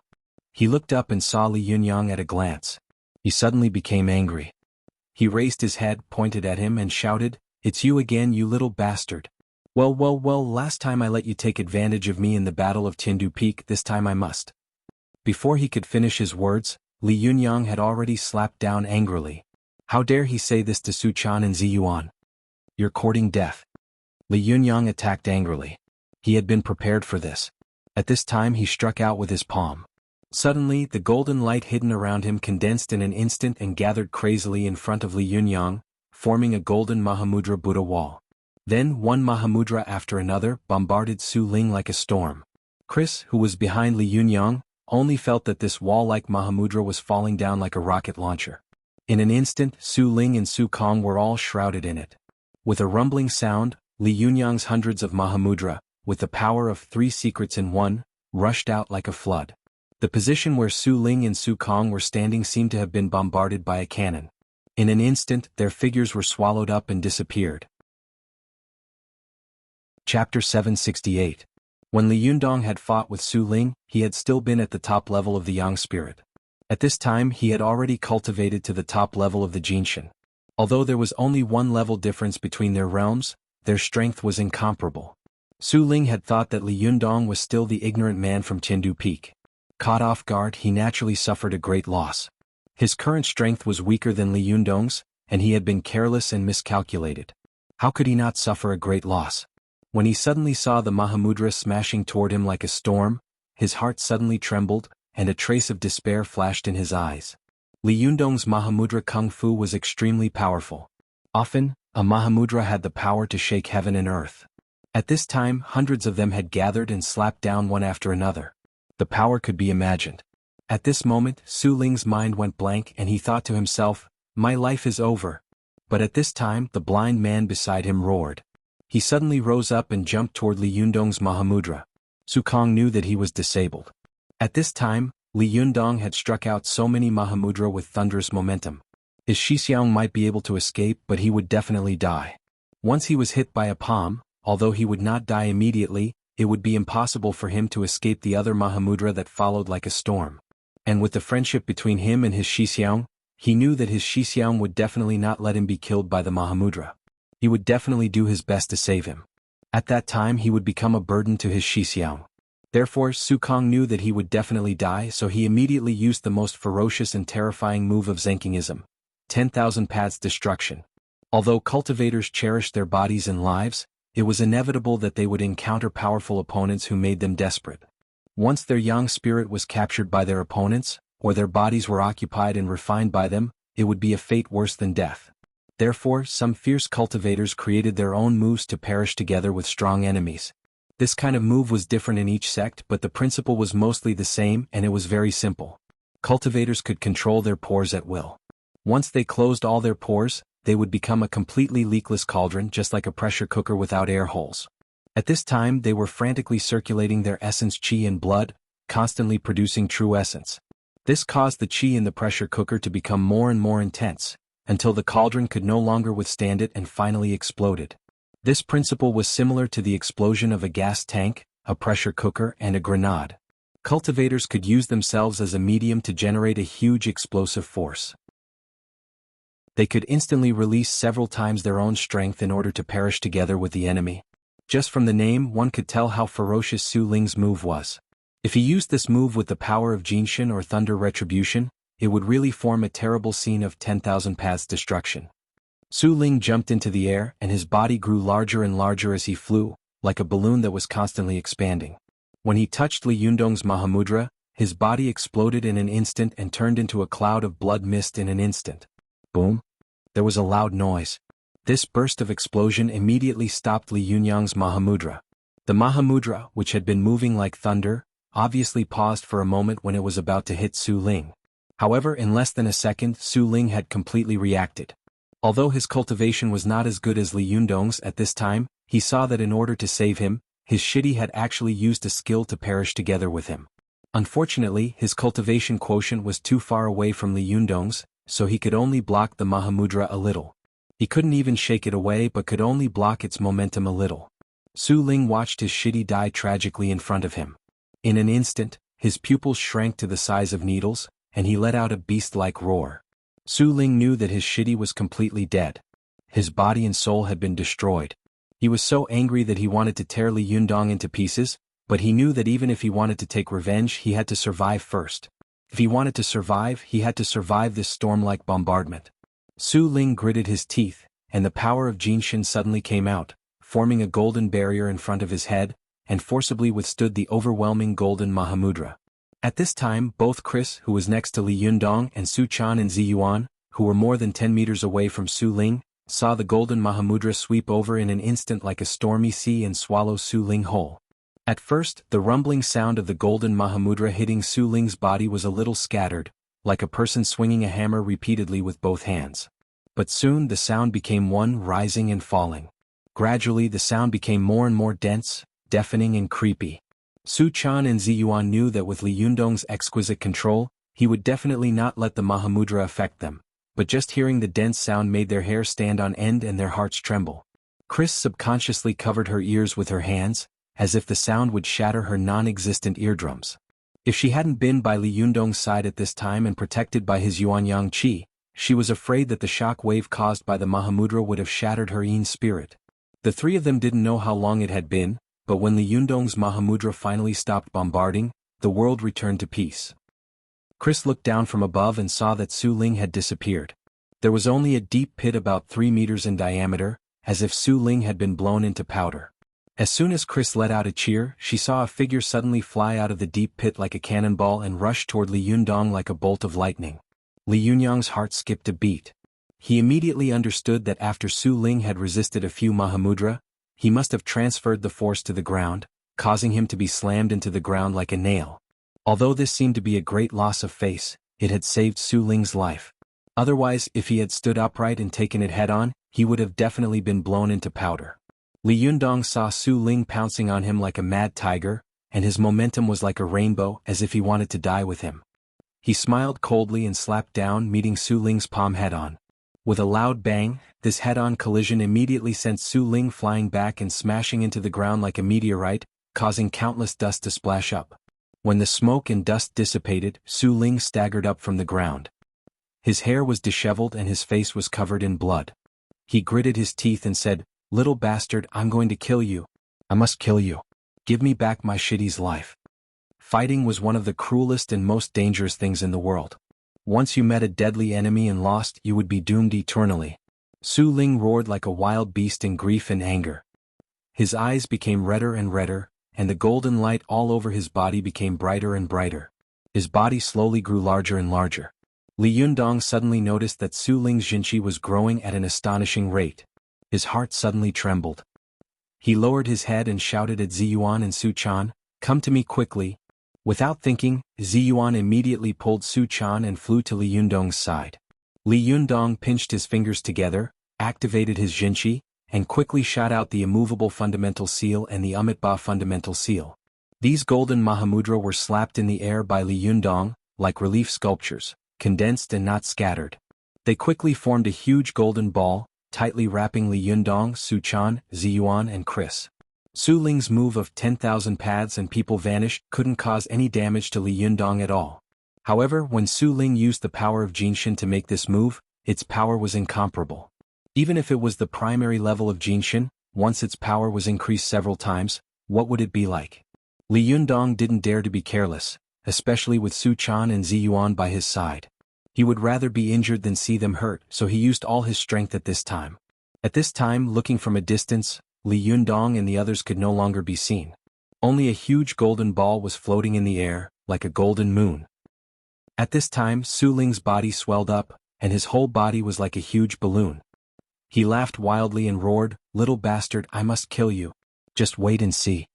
Li Yundong heard his clamor and was very vigilant at first, but the more he listened, the more he felt that something was wrong. At this time, Ziyuan suddenly said, "Oh no, he's going to escape." As soon as Ziyuan's voice fell, Su Ling's body exploded with a bang. It was as if a giant bomb had exploded under the ground, and countless dazzling golden lights quickly fled in all directions. At this time, Li Yundong had set up a heavy defense to block Su Ling's move of 10,000 paths and people vanish, but he had never expected that Su Ling had just used an incomplete version of 10,000 paths and people vanish at the cost of his own body cauldron, making Li Yundong mistakenly think that he was going to die with him. However, he had taken advantage of the power of the explosion of his body cauldron to quickly escape with his yang spirit. Li Yundong wanted to chase after him, but at this time he was trapped in the golden light handprint formation he had set up. It was too late for him to catch up. Even if he wanted to take out the burning thumb pot again, it was too late. Damn it, I still let him escape. Li Yundong gritted his teeth and cursed, but deep in his heart, he was also shocked by Su Ling's decisive courage.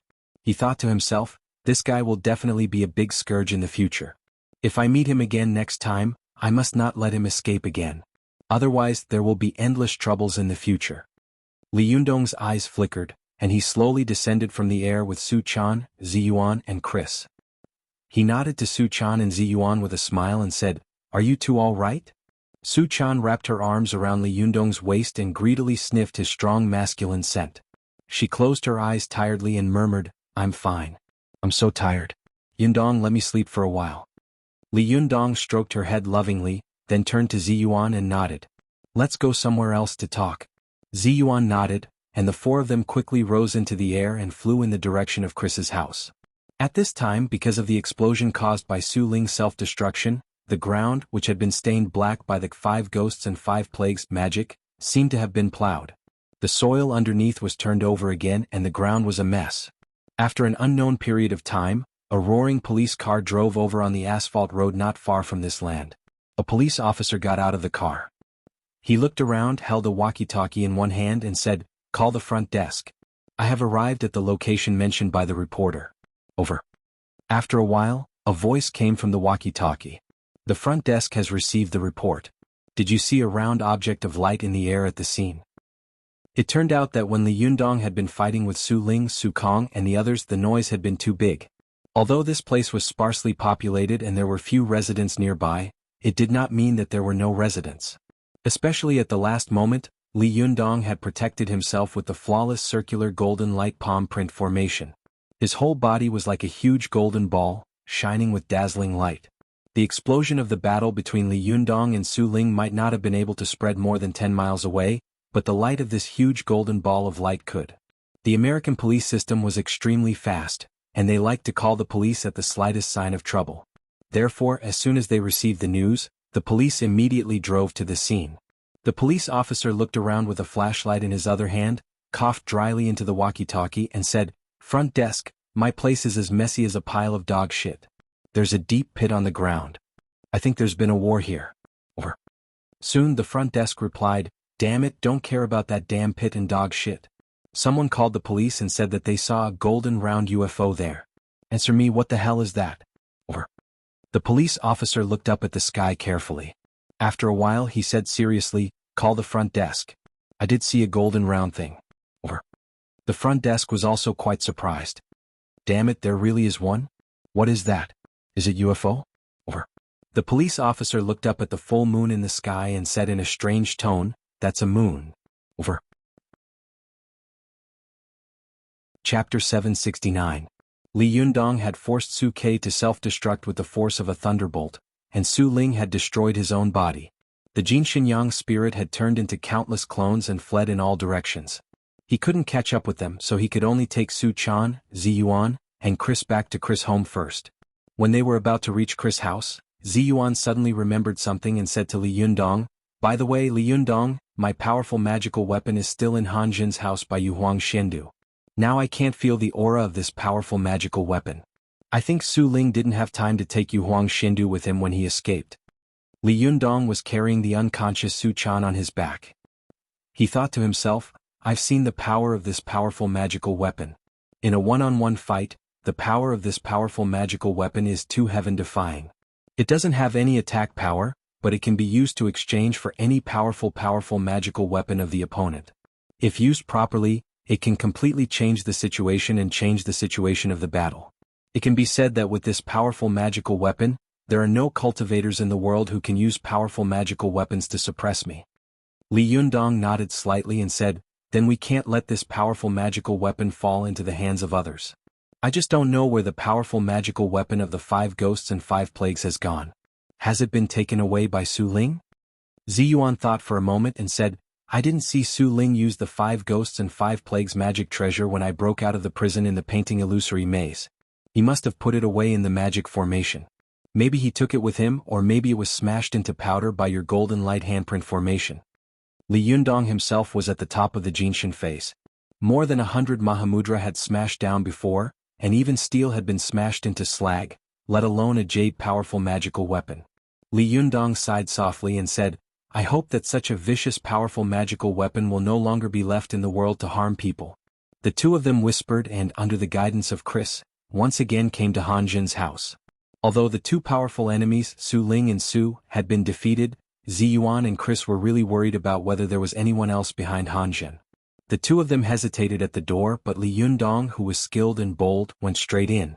As soon as he entered the door, he saw that there was no one upstairs and downstairs, and the surroundings seemed a little messy.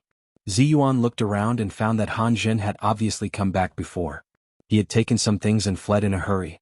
He couldn't take the two powerful magical weapons in the living room with him, so he had to let them stay. At this time the Yuhuang Shindu was floating in the air. Although the 9-ling Shindu was purple, but there was a 5-colored light flowing on the edge of the powerful magical weapon. Although it was of the color, it of the ling, it of the Xian Yundong, it of the ling of Tiana Fairy, it and Yundong.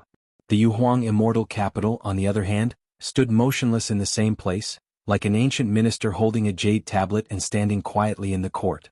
At this time, Zi Yuan also knew that the Yuhuang Shindu had fallen into Li Yundong's hands. She no longer had to worry about a powerful magical weapon in the world that could completely restrain her. Her heart gradually relaxed and she smiled. This powerful magical weapon is said to be a powerful magical weapon refined by Zhang Jihe, and this Jinren Zuanzenzi can write an idyllic poem like The Fisherman's Song. He must be very open-minded and understanding. I didn't expect that he would refine such an overbearing and rigid powerful magical weapon. After Li Yunyang gently put Su Chan on the sand, he stretched out his hand and generously grabbed Yuhuang Shindu, saying, "In front of Mount Shisai egrets fly, peach blossoms flow, mandarin fish are fat. Green bamboo hat, green straw raincoat, no need to return in the slanting wind and fine rain." Standing on the land of the United States, Li Yundong had just beaten Su Ling and Su Kong. At this time he had taken over the Yuhuang Shindu, reciting Zhang Jihe's The Fisherman's Song while activating his Jinchi to subdue Yuhuang Shindu. The scene was really weird. However, Ziyuan and Chris were used to it and didn't feel anything wrong at all. They just stared at the Yuhuang Xindu in Li Yundong's hand with their eyes wide open. The two of them saw that the Yuhuang Xindu was still struggling crazily at first, trembling in Li Yundong's hand. However, as Li Yundong's Jinqi poured in like an avalanche, the Yuhuang Xindu was soon completely subdued by Li Yundong. The Jinqi left by Su Ling in the past was wiped out by Li Yundong. Chris didn't understand the mystery and difficulty of it. She was just a layman watching the fun. She had originally thought that there would be a strange scene, and she was worried that there would be a fierce battle between cultivators and powerful magical weapons in this community. However, she hadn't expected that the Yuhuang Xindu would just tremble twice and then stop moving. She breathed a sigh of relief, but she also felt a little disappointed. However, Ziyuan knew that Li Yundong had calmly recited the famous poem that the owner of this powerful magical weapon had spread throughout the world, and at the same time he had subdued this powerful magical weapon with his powerful Jinqi. In such a short time he had subdued a Jinshin-level powerful magical weapon. Even if this kind of leisurely walking skill was not unparalleled in the world, it was definitely rare in the world. After Li Yundong subdued the Yuhuang Xindu, he played with the powerful magical weapon in his hand. He smiled slightly, raised his hand and said to Ziyuan, "Take it." At this time, Ziyuan waved her hand and called the ninth heaven Ziyuan silk to her. The long, silk-like powerful magical weapon drilled into her sleeve like a spirit snake. When Ziyuan saw that Li Yundong had thrown the Yuhuang Xindu to her, she was surprised. She reached out to take it and asked curiously, "Why did you give it to me?" Li Yundong smiled and said, "Keep it for self-defense. Your ninth heaven Ziyuan silk is a very powerful magical weapon. Even if you encounter a powerful magical weapon like the Xinyuan sword, it's not like you don't have the power to fight back. But this Yuhuang Xindu is the absolute nemesis of your powerful magical weapon. It's best for you to keep it in case someone uses it to kill you one day." However, Ziyuan smiled and said, "It's in your hands. I don't need to worry. You have more enemies than me, so you should take it." Seeing that Ziyuan was about to throw the Yuhuang Xindu over, Li Yundong smiled and said, "Okay, just take it. Don't push it around." As he said this, Li Yundong glanced at Ziyuan, and his gaze suddenly became a little strange, as if he was saying, "Maybe one day if I have a conflict with Wang Yuanshan and you have to help your master, won't you hate me if I use this powerful magical weapon to kill you?" Li Yundong's thoughts were like flying immortals from beyond the sky. They were extremely jumpy, but the thoughts revealed in his eyes were seen by Ziyuan. She actually understood 70 to 80% of them. She also cast a glance at Li Yundong as if to say, "I will never be your enemy in this life. Even if you use this powerful magical weapon to suppress me, I will be willing and never fight back." If one were to say who Li Yundong loved the most among the women around him, it would undoubtedly be Su Chan, who had gone through thick and thin with him. But if one were to say who understood him the best, it would undoubtedly be Ziyuan. The two of them exchanged glances, and the two of them suddenly had a sense of tacit understanding. They looked at each other and smiled slightly. At the same time they had the thought of, "My parents gave birth to me and Ziyuan Yundong knows me." Li Yundong smiled slightly and said softly to Ziyuan, "You should take it. This is what you deserve. If it weren't for you, I'm afraid that Su Chan and Chris would have been in danger this time. Then it would be too late for me to regret it." However, Ziyuan smiled and said, "Speaking of which, Su Chan saved my life. If it weren't for her prison painting, I'm afraid I wouldn't have been able to escape this disaster. In my opinion, we might as well give this powerful magical weapon to Su Chan to use. She doesn't have any powerful magical weapons with her. Keeping this powerful magical weapon can be used for self-defense." Li Yundong thought for a moment, but still shook his head and said, "No, she likes to be lazy. If she has this powerful magical weapon, she will have even more reason to be lazy. Don't spoil her. It's better for you to take it." Chris, who was standing to one side, saw the two of them pushing and treating each other with respect. This kind of behavior was really a little strange in the eyes of Westerners. She wanted to shout, "Since you don't want it, then give it to me." However, if such words were spoken by a boorish man like Hardedef, he would have most likely blurted it out. However, Chris was a well-mannered lady from a respectable family. Although she thought so, she interrupted their concession and said, "I say, can you guys discuss this, the ownership of the magic treasure later? Can I ask, where is Hanjin now? Also, has my soul detachment been lifted?" At this time, Li Yundong no longer pushed Ziyuan. He nodded to her. Although his smile was gentle, his eyes were very firm, asking her to accept it. Ziyuan couldn't refuse, so she had no choice but to accept it. In her heart, she had made up her mind to find an opportunity to hand it over to Su Chan. Seeing that she had accepted it, Li Yundong looked around and said to Chris, "If I were Han Zhen, no matter who won or lost, I would definitely escape to a safe place to hide first and ask others to help me keep an eye on the situation outside. After the outcome of the battle is determined, I will show up." Li Yundong pointed to the messy scene around him and said, "Han Zhen is obviously not a fool. He must be hiding here foolishly waiting for the result."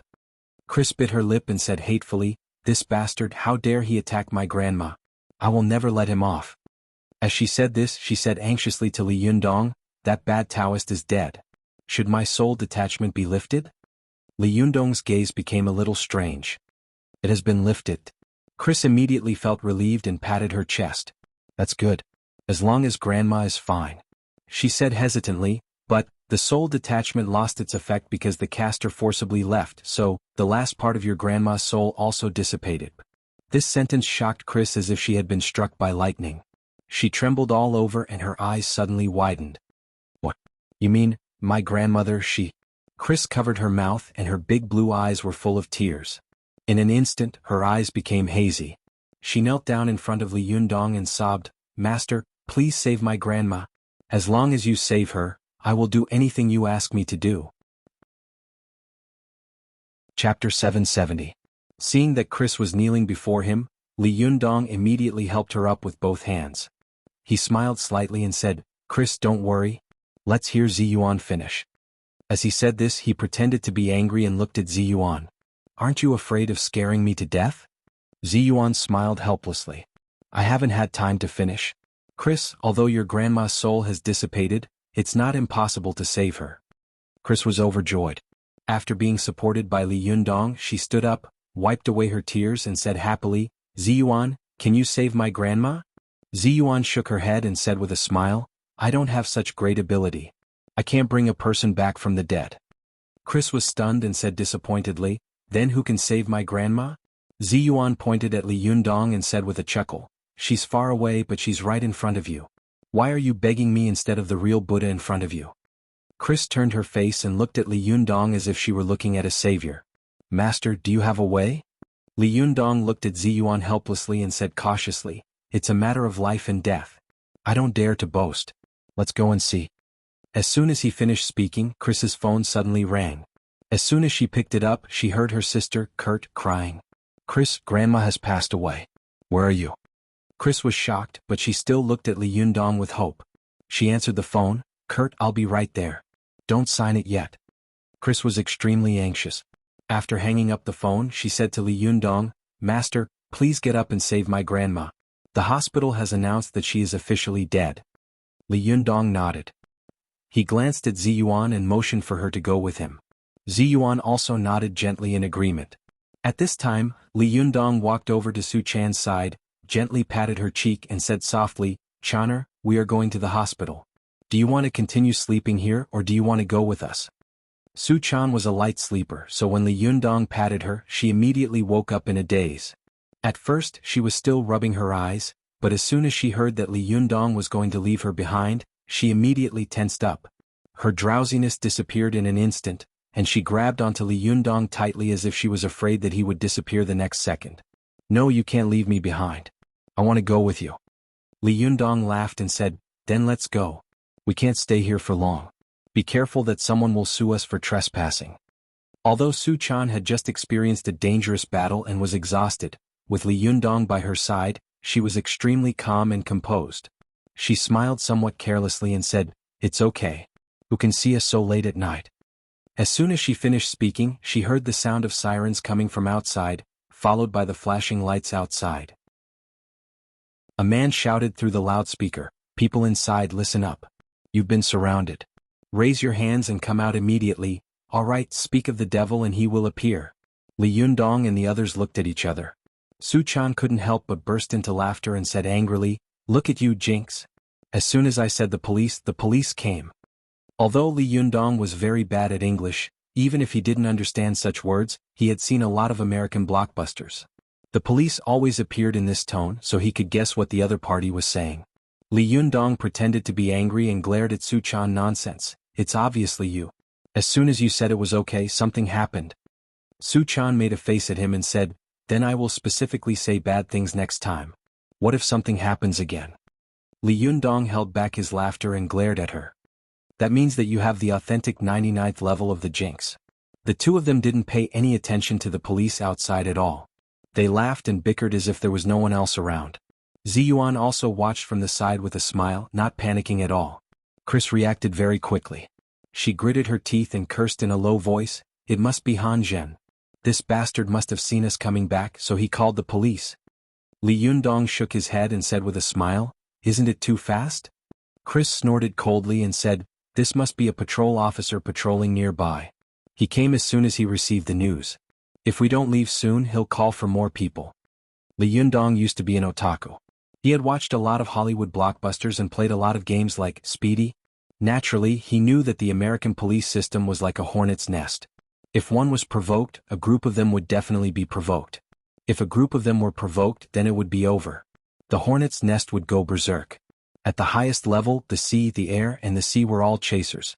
Even if Li Yundong was not afraid, it would be really annoying to have a group of hornets chasing after him. Li Yundong stopped bickering with Su Chan. He waved to Su Chan and Ziyuan, then flew out from the back of the house with Chris. Ziyuan and Su Chan also followed closely behind him. After a while, the group of people flew to Harrisburg Hospital. It was the middle of the night. After receiving a call from the hospital, Chris' sister, Kurt, put on some clothes and rushed over. She had a pair of swollen eyes, and her face was full of fatigue. She sat beside the bed, quietly waiting for Chris' arrival. Her husband, Charlotte, was also next to her, his head drooping sleepily, struggling to support himself. When she saw Chris, Kurt immediately stood up, and the two sisters hugged each other tightly. Kurt knew that Chris had a very close relationship with Lin Guiying, far more than their parents. Lin Guiying's death would definitely make her the most sad, so she patted Chris on the shoulder and comforted her. Chris, I'm sorry. Grandma went to heaven. At least she didn't suffer when she left. To Kurt's surprise, Chris did not look sad. Instead, she said to Kurt, don't rush to a conclusion. When did the hospital diagnose Grandma's death? As soon as she finished speaking, a woman's voice came from the side. It was the diagnosis I gave before. The people in the room turned their heads and saw a tall, beautiful woman in a white robe standing at the door. The woman's eyebrows were like a painting, her eye sockets were deep, and the bridge of her nose was high. She was quite beautiful, but the black-rimmed glasses on the bridge of her nose made her look especially reserved and conceited. Chris hesitated for a moment and asked, you are? The woman took the initiative to shake hands with Chris. As she spoke, she flipped through the patient's records in her arms. My name is Lydia Selina. You can call me Dr. Lisa. I'm your grandmother's attending physician. Well, about 30 minutes ago, 27 minutes ago to be exact, the patient's detector suddenly couldn't detect any signs of life. Although we took emergency measures, it didn't work at all, so we could only declare her dead. I'm very sorry about this news. Chris shook her head. No, my grandmother is not dead yet. Dr. Lisa had seen many grief-stricken family members stubbornly believe that the patient was not dead, so she did not seem surprised at all. She pushed up her glasses and comforted, I can understand how you feel, but the facts at hand are irreversible. Please don't be too sad. Chris shook her head stubbornly. No, my grandmother is really not dead. She can still be saved. Dr. Lisa looked at Kurt and her husband helplessly. Kurt stepped forward and gently put his arm around Chris's shoulder. Chris, I can understand how you feel. You are very sad and so am I. But Grandma is indeed dead. She has gone to the embrace of God. We should pray for her and not insist on some meaningless things here. Chris still shook her head. Sister, you don't understand. Grandma is not dead. Someone can save her. Kurt was stunned. Who? Chris looked at Li Yundong and said with a firm expression, him. Kurt, Lisa and Kurt's husband Charlotte, all looked at Li Yundong at the same time. Kurt was stunned for a moment when he saw Li Yundong. Although he was shocked by Li Yundong's bearing and temperament, he still had some doubts in his heart. Where did this guy come from? Although they were both women, according to the principle that opposites attract, Lisa had no reason to dislike a man of the opposite sex who was handsome and had an extraordinary temperament. Unfortunately, after hearing Chris's words, Lisa immediately became vigilant. She turned to Chris and asked, who is he? Chris looked at Li Yundong with a look of admiration. She thought for a moment and said, he is a doctor. Well, he is a doctor, a doctor from a distant and mysterious country. Lisa frowned. He is a Western doctor? Chris shook her head. No, he is a doctor. As the saying goes, 10 doctors, 9 doctors. It was not wrong to say that Li Yundong was a doctor. But unfortunately, people of the same trade were enemies. Lisa was also a doctor, and a Western doctor at that. Since the early days of the Republic of China, the May 4th movement had flourished. As medicine belonged to the traditional category, it was also criticized. At that time, many self-proclaimed advanced revolutionaries did not take medicine that could be cured by Western medicine. They would rather die of illness than take a single mouthful of medicine. In China, such extreme attitudes led to the rapid opposition between medicine and Western medicine, and they gradually became mortal enemies. At that time, the backwardness of China led to the Westerners looking at medicine as a symbol of ignorance and backwardness, just like how modern people talked about the medical treatment methods of the indigenous people in Africa that were similar to witchcraft. Due to the various problems that many Western medicine factories in the United States had, the leader of the American Medical Association, Dr. Mandelson, M.D., published a book in 1998 called Confessions of a Medical Traitor. This book was a bloody denunciation of Western medicine, and it led to a medical revolution in the medical field in the 1980s, causing Americans to begin to reflect on whether their medical system was truly scientific. However, this revolution did not lead to the Westerners beginning to favor medicine. On the contrary, this revolution especially deepened the rejection and even hatred of Western medicine doctors. Therefore, when Chris revealed Li Yundong's identity, Lisa's face immediately fell. Her good impression of Li Yundong had completely disappeared. For a student like her who had graduated from the medical school of Pennsylvania State University, medicine was equivalent to witchcraft in her eyes, and it was equivalent to ignorance and stupidity. How could a proud attending physician like her allow a person who played with witchcraft to act presumptuously in her jurisdiction? Lisa glanced at Li Yundong coldly and sneered. Medicine?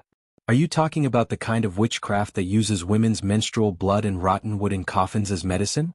Li Yundong, Ziyuan, and Su Chan didn't understand what she was saying, but looking at Lisa's expression, they knew that she was definitely not saying anything good. Li Yundong frowned slightly and said to Chris, "What happened? What did she say?" Chris hesitated for a moment, then translated Lisa's words to Li Yundong. Li Yundong raised his eyebrows and glanced slightly at the conceited and proud female doctor, as if a wise elder was looking at a naughty child. His eyes were full of disdain to argue with the other party. Li Yundong turned around and reached out to touch the acupuncture point on Lin Guiying's forehead. Lisa, who was standing to one side, was proud and arrogant. She was irritated by Li Yundong's gaze, and as if someone had stepped on her tail, she couldn't help but shout, "What are you doing? She's dead." After listening to Chris's translation, Li Yundong didn't look back. "She is indeed dead, but I can save her." Lisa didn't understand. After listening to Chris's translation, she couldn't help but laugh angrily. "Do you think you are Jesus Christ?" Li Yundong waited for Chris to finish translating, then turned back with a smile and said, "I'm not, but I'm better than Jesus Christ." This sentence was so arrogant that Chris hesitated for a moment. She was a little embarrassed to translate it for Li Yundong, but she looked at Li Yundong's conceited expression and then at Lin Guiying, who was lying on the bed with her soul scattered. She gritted her teeth and translated Li Yundong's words truthfully. When the 3 foreigners in the room heard this, they immediately sucked in a breath of cold air. For God's sake, this guy who looks like a boy, is he a lunatic who just ran out of a mental hospital? How dare he say that he is better than Jesus Christ? Chapter 771. When Kurt's husband, Charlotte, saw Ziyuan and Su Chan appear, his eyes lit up and he was no longer sleepy. He subconsciously wanted to go up and talk to them, but when he saw Li Yundong next to them, he immediately stopped. Especially when he saw Ziyuan and Su Chan next to him, he couldn't help but feel sour in his heart. Fortunately, Charlotte had good manners and refrained from going up to provoke him. However, when he heard Li Yundong say that he was better than Jesus, he couldn't bear it. Most of Chris's family were Christians, and Charlotte was also a Christian. How could he hear someone boast that he was better than the God they believed in? Charlotte couldn't help but snort coldly at the doctor and say sarcastically, "If you are better than Jesus, then I am better than God." Chris glanced at her brother-in-law and secretly felt disgusted, but she didn't translate this sentence to Li Yundong, for fear that his bad mood would affect the treatment of Lin Guiying. At this time she bent down, carefully touched Lin Guiying's head, and called her name in a low voice. Su Chan, who was standing to one side, was suddenly stunned. Her eyes were full of surprise as she asked in a low voice, "Chris, have you cultivated to the yang spirit phase?" Chris was stunned. "No, why do you say that?" Su-chan pointed at Chris's hand and said, "You can come so fast and touch the real thing. It's obvious that your yang spirit is out of your body. But you haven't built the Zhuji phase. Where did your yang spirit come from?" Only then did Chris suddenly come to her senses. She raised her hands and looked at herself in surprise. She reached out and touched herself again. Even she didn't notice the changes. She asked curiously, "Master, am I not invisible and intangible? Why can I touch things now?" Li Yundong turned his head and smiled slightly. "I wanted to take you flying before. You were invisible and had no weight, so it wouldn't increase the burden. When you landed and came to the hospital, I naturally replaced your yin spirit with yang spirit." Chris's eyes widened. "So magical? What's the reason?" Li Yundong smiled and glanced at Ziyuan. "Let her explain it to you. I want to open up the meridians and blood vessels in your grandmother's body, so that when her soul comes back later, she won't get seriously ill because of the cauldron." Hearing this, Chris didn't dare to disturb Li Yundong anymore. She just looked at Ziyuan doubtfully.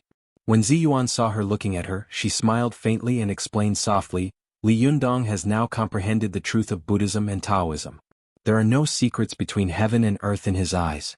Although his power is not enough to create everything out of thin air or turn stone into gold, he can still transform and control pure energy within his ability at will."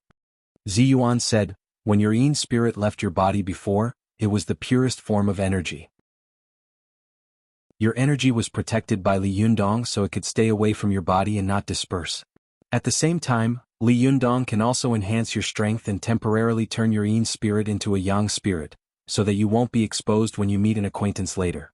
Although it sounds simple, there are definitely no more than 5 people in this world who can do it so easily and without you noticing it." Chris didn't seem to understand and nodded. She thought of the fierce battles that Li Yundong had fought before, and then of the means that Li Yundong had used to turn yin into yang without batting an eyelid. She was shocked and looked at Li Yundong in awe. "Master, are you really more powerful than Jesus?" At this time, Su-chan suddenly burst into laughter. She said with a smile, Christ Jesus is the recognized Son of God in Christianity and Judaism. He is the spokesman of God's will in the world, or in other words, he is God's missionary in the world. But have you ever heard of any miracles of Christ Jesus in the world? Has he ever fought with anyone? Our Yundong is the reincarnation of the immovable wisdom king.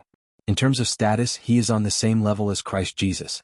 However, in terms of strength or fighting, he is much more powerful than Christ Jesus." Chris blinked her eyes and seemed to be a little confused. Ziyuan said with a smile, "Let's put it this way. If Christianity is a company, then God is the chairman. Christ Jesus is just a CEO, and a preacher CEO who only talks and doesn't have much practical ability. Although the immovable wisdom king is also a CEO, when he picks up a weapon to fight people, he is a Buddhist thug and specializes in dealing with all disobedience.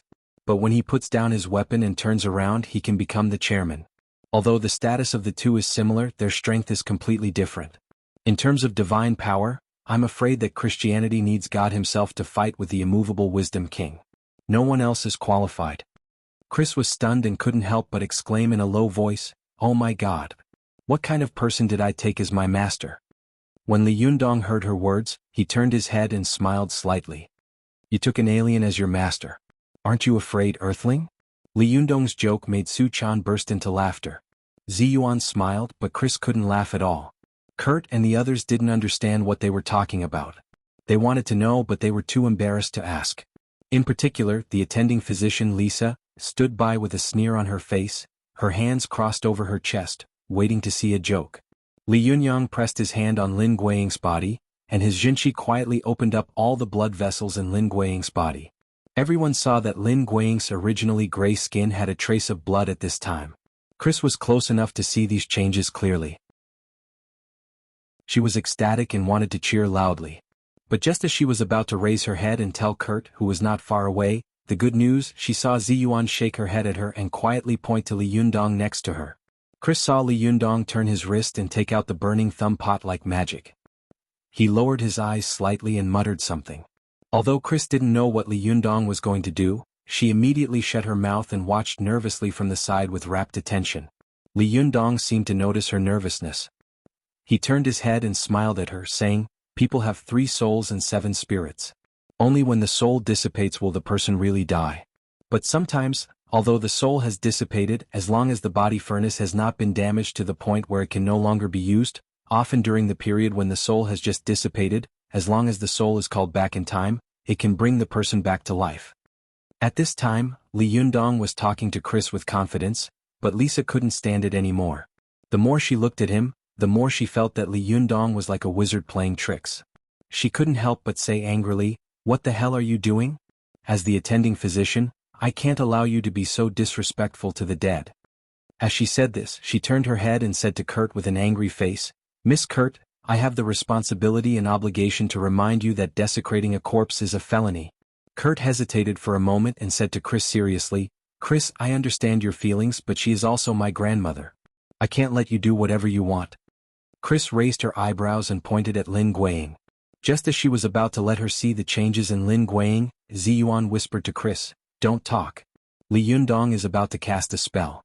Don't disturb him." Chris's heart skipped a beat and she whispered to Kurt, "Sister, I know what I'm doing. Don't worry about it. I'll take all the responsibility." As she spoke, Li Yundong flicked his finger gently on the burning thumb pot.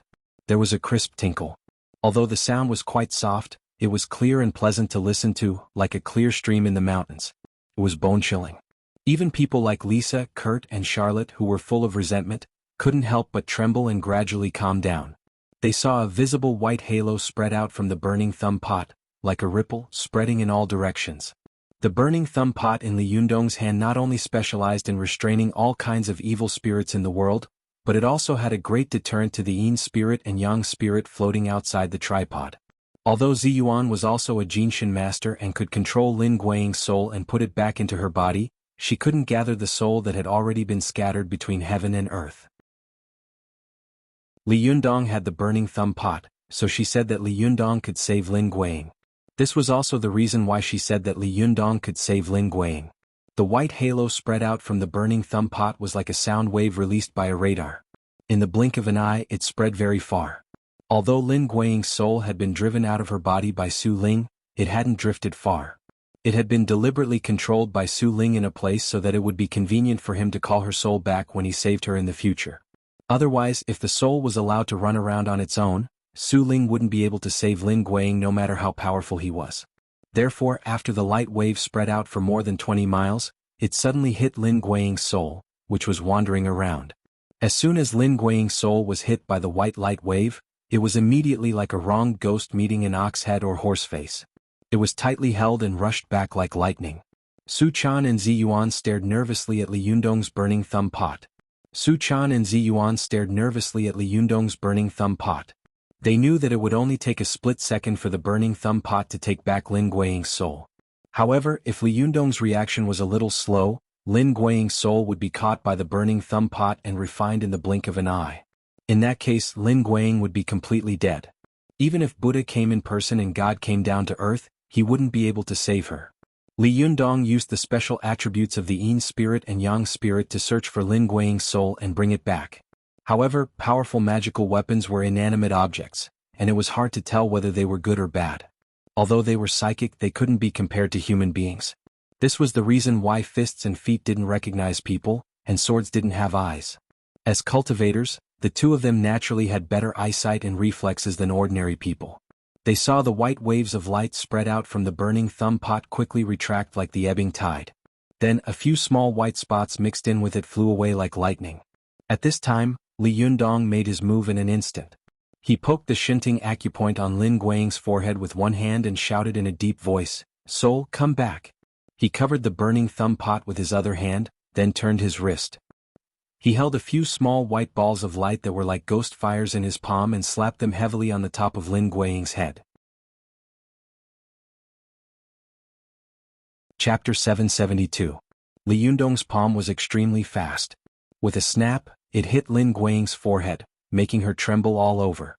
Li Yundong's jinqi poured into her body like a flood. Lin Guiying's head suddenly stood up, and her hands and feet were trembling. She looked extremely frightening. Lisa and Kurt, who were at the side, had never seen such a scene before. They were so frightened that they screamed. Charlot, who was at the side, was also shocked. He stepped forward and shouted, "Hey, what are you doing? Kurt also came to his senses at this time and shouted at his husband, "Charlotte, stop him for God's sake, oh my God." Charlotte immediately stepped forward and reached out to grab Li Yundong. But as soon as he stretched out his hand, his body seemed to be pushed by a pair of invisible giant hands. In an instant he flew backward and hit the wall. Like a sticker he slowly slid down the wall. Kurt and Lisa saw that he was moving so fast as if he had been hit by a high-speed train. If he hit the wall so hard at such a fast speed he would probably be in trouble. The two of them screamed in fear at the same time. Kurt hurriedly rushed over, tears almost falling down his cheeks. Lisa was even more nervous and immediately felt Charlotte's pulse. She seemed to be able to foresee terrible conditions such as comminuted fractures and internal bleeding all over the man's body. But as soon as the two of them touched Charlotte's body, they saw Charlotte let out a sigh of relief, still in a state of shock. His hands randomly touched his body, and he couldn't help but exclaim in a low voice, "I'm still alive? I'm still alive." Lisa quickly pinched Charlotte's ribs, arms and thighs. She was surprised to find that Charlotte was not injured at all. This was obviously against Newtonian physics. Lisa was stunned. She couldn't understand how an adult could fly horizontally in the air and hit a hard wall at such a speed. Why was he not injured at all? Lisa was shocked for a while, but soon she realized that it must have something to do with the black-headed Chinese man in front of her. She turned her head and was so shocked that she couldn't close her mouth.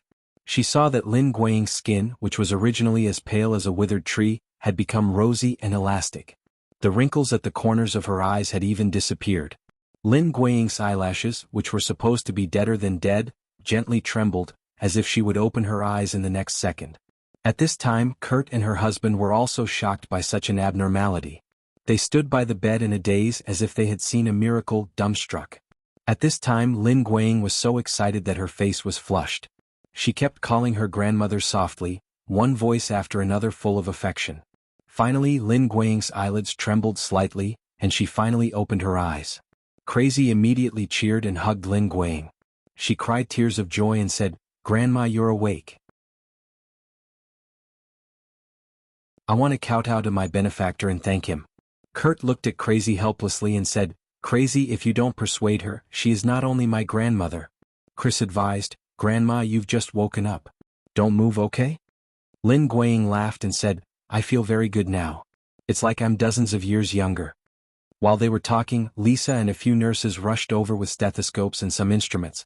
Lisa saw Lin Guiying, who was about to get off the bed, and immediately shouted, "Don't move, wait for me to check before you move." Lin Guiying frowned but soon smiled again. "I'm really good. I've never felt so good." However, Lisa did not say anything and put Lin Guiying on the detector. The nurses on the side also carefully looked at the data. After they were busy for a while, a middle-aged nurse looked at the data in front of her and looked at Lin Guiying in shock. She said in a strange tone, "She's very healthy now. She's even stronger than a cow." Lin Guiying laughed and said to Lisa, who was tongue-tied, "What do you think? Are you relieved now?" As she said this, she jumped up from the bed, turned around, knelt down in front of Li Yundong and kowtowed 3 times. Li Yundong seemed to have expected her to do this. He didn't dodge and accepted it generously. As the saying goes, saving a life is better than building a 7-floor pagoda. Li Yundong had saved Lin Guiying's life, so it was not too much to accept such a big gift from her. After Lin Guiying thanked him, Li Yundong helped her up with a smile and said, "Senior Lin, are you still feeling uncomfortable?" Lin Guiying looked at Li Yundong with flickering eyes. She stared at him for a long time before saying in Chinese, "I'm very good, I can't be better." "You are the Li Yundong that Chris has been talking about, aren't you? Good, you are indeed a young hero. Not to mention that you are a talented person, you actually have such magical abilities at such a young age. Amazing, really amazing." As she said this, she looked at Ziyuan and Su Chan who were next to her. She had rarely heard Chris talk about them, so she couldn't figure out their relationship with Li Yundong for a while. She just kept praising their beauty and temperament. Lin Guiying was an old and shrewd person. This time she had been resurrected, so she was naturally in a good mood. She deliberately complimented Su Chan and made her laugh. Li Yundong and Ziyuan also smiled. Li Yundong laughed and said, "Senior Lin, don't be so polite. This is what I should do. You don't have to be so polite." Lin Guiying laughed and said, "It's not strange to be polite. What's more, it's not a small matter to save your life. Little fairy, if you have any requests, just tell me. As long as it's within my ability, I will definitely promise you." As she said this, she stared at Li Yundong with bright eyes. Li Yundong waved his hand with a smile and said, "If I ask for something, wouldn't it become a debt of gratitude?" However, Lin Guiying said seriously, "If I don't do something, wouldn't I be ungrateful?" After that, the two of them looked at each other and laughed. Li Yundong smiled and said to Chris, "Chris, persuade your grandmother." Chris knew that it was difficult for others to persuade Li Yundong when he insisted on something, so she secretly made up her mind to discuss with her grandmother in private how to repay Li Yundong for saving her life. Her eyes flashed and she said to Lin Guiying with a smile, "Grandma, let's talk about these things later. Shall we go back now?" Lin Guiying reacted very quickly and no longer insisted. She turned to Kurt and Charlotte with a smile and said in English, "Kurt, Charlotte, let's go back. I've had enough of this damn place." Charlotte and Kurt looked at each other and naturally nodded in agreement, but they couldn't help looking at Li Yundong, who had a faint smile on his lips. At first, Charlotte had been a little jealous of Li Yundong, but after suffering and seeing that Li Yundong had miraculously saved the dead Lin Guiying, he didn't dare to be disrespectful to Li Yundong. He muttered in his heart, Is this guy really more powerful than Jesus?" At this time, Lisa also suddenly came to her senses. Seeing that Li Yundong and the others were about to leave, she rushed over and reached out to pat Li Yundong on the shoulder. However, Li Yundong seemed to have eyes on the back of his head. He quietly moved sideways and avoided her pat. He turned his head and said with a smile, "What's the matter?" Lisa looked at Li Yundong. For a moment, her lips wriggled, but she didn't know what to say. In a hurry, she turned to Chris and said, "Can you help me ask him if he really used medical skills?" At this time, before Li Yundong could say anything, Lin Guiying, who was standing to one side, suddenly laughed. She said to Lisa, "Dr. Lisa, thank you for your treatment, but don't think that things you don't know don't exist, and don't think that things you don't know are ignorant superstitions. Even a great scientist like Einstein was a devout believer of God. You Westerners believe in God and believe that there is heaven and gods, so why do you think that we Easterners don't believe in gods?" Her words made Lisa speechless. After Li Yundong and the others listened to Chris's translation, they all cheered. Lisa stood there in a daze. What she had seen tonight had instantly subverted her worldview and outlook on life.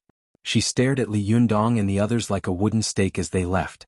After a long time, a nurse came up and asked in a low voice, "Hey Lisa, what did she say just now?" The corners of Lisa's eyes twitched and she said with a strange expression, She said. "Forget it, don't care what she said. What about you? What do you think of what just happened?" The nurse shrugged her shoulders and said, "Come back to life? It's amazing, isn't it? But in my opinion it's very simple. Obviously, God is a dark-headed, yellow-skinned countryman. So, a miracle happened, didn't it? God is a countryman?" Lisa repeated her words in surprise, but then she shook her head and said, "No, it's definitely not like that. I don't believe it. This must be a hoax. I must expose this hoax." As she said this, the flame of Lisa's heart once again burned like a fighter. She felt an unprecedented sense of responsibility and crisis on her shoulders. In her opinion, if there really were such magical people and things in the world, then what was the use of Western medicine? What was the use of her?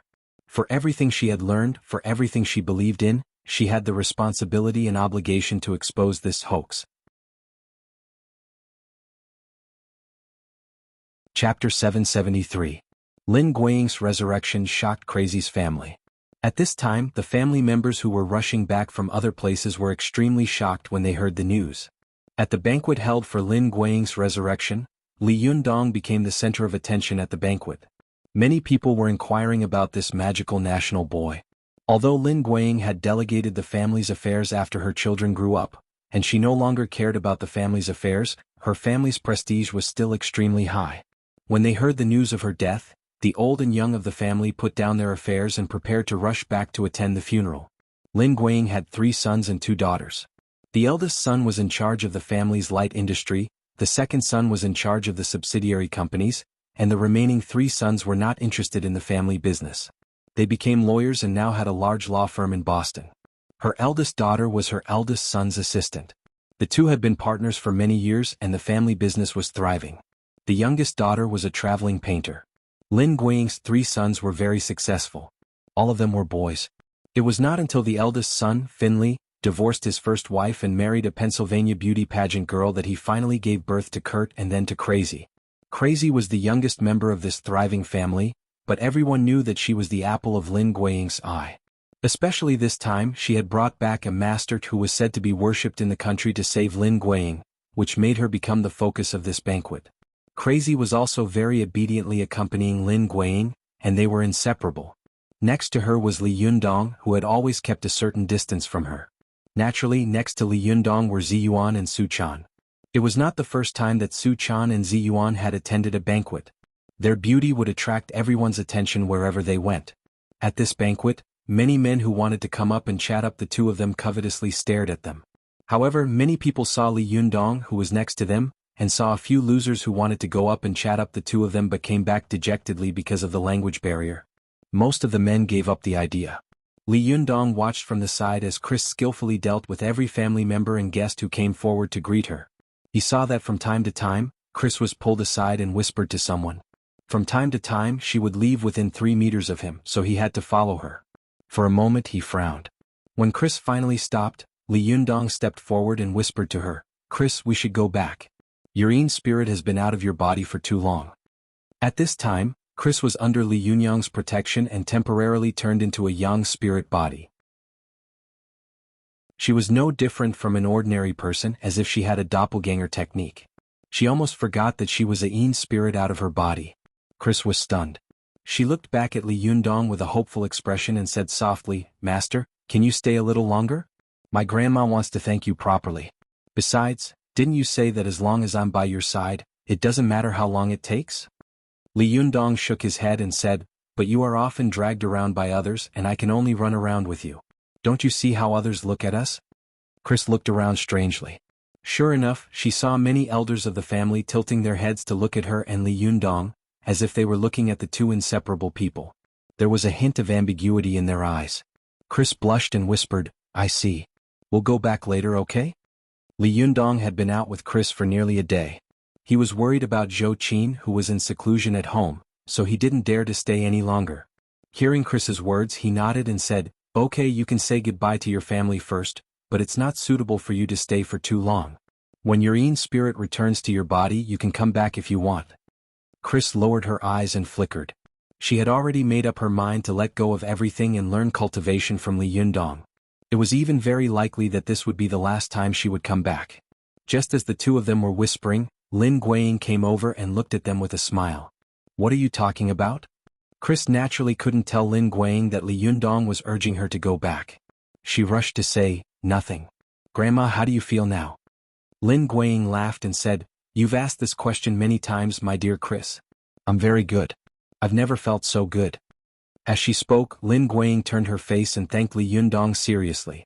She had already learned from Chris that Li Yundong was a cultivator. "Genuinely, thank you so much. If you need any help in the future, just tell me." Li Yundong smiled and said, "Senior Lin, don't be so polite all the time.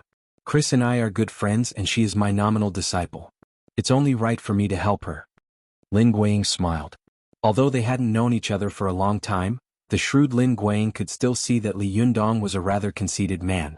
He wouldn't easily take the initiative to ask for help, so she didn't continue to dwell on this issue.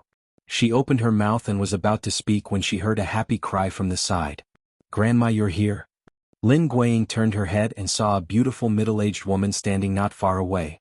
She was about 40 years old with black hair and blue eyes. She had obvious mixed-race characteristics. It was her youngest daughter, Ailey. Standing next to her was a girl of about 23 or 24 years old. She had red curly hair and was wearing a boy's suspenders and a Snoopy cartoon gown. The girl was very beautiful, no less than Chris.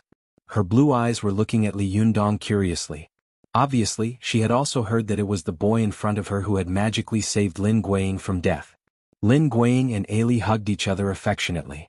Ailey kissed her mother's cheek twice and looked up and down at her elderly grandmother. She couldn't help but praise, "Grandma, you look like a sister to me now. How did you regain your youth?" This sentence made everyone next to them laugh, and Lin Guiying couldn't stop smiling. She pointed to Li Yundong next to her and said, "Then you have to ask him." Ailey knew a few words, but her level was very poor. After reluctantly greeting Li Yundong to express her gratitude, she smiled and said to Lin Guiying, "Grandma, if dying can make me 30 years younger, then let me die once too." The people next to them laughed again. At this time the girl next to Ailey suddenly spoke. Her words were quite authentic, and as soon as she opened her mouth, Li Yundong was shocked. The girl had an innocent look on her face. She looked at Li Yundong like a curious baby, then looked at Chris and asked, "Are you Chris's boyfriend? Have you slept with her?" Even though Li Yundong's cultivation was extremely high, when he suddenly heard such a question in front of an elder like Lin Guang, Chris, Su Chan and Zi Yuan, and the girl's mother, he was so shocked that he almost fell to the ground. Su Chan and Zi Yuan, who were standing to one side, blushed when they heard this. They secretly scolded her for being shameless and turned their faces away, as if they felt ashamed to look at the girl one more time. Lin Guang was a typical traditional Chinese woman, who paid attention to modesty. Chris had been brought up by her, so she also followed suit in this aspect.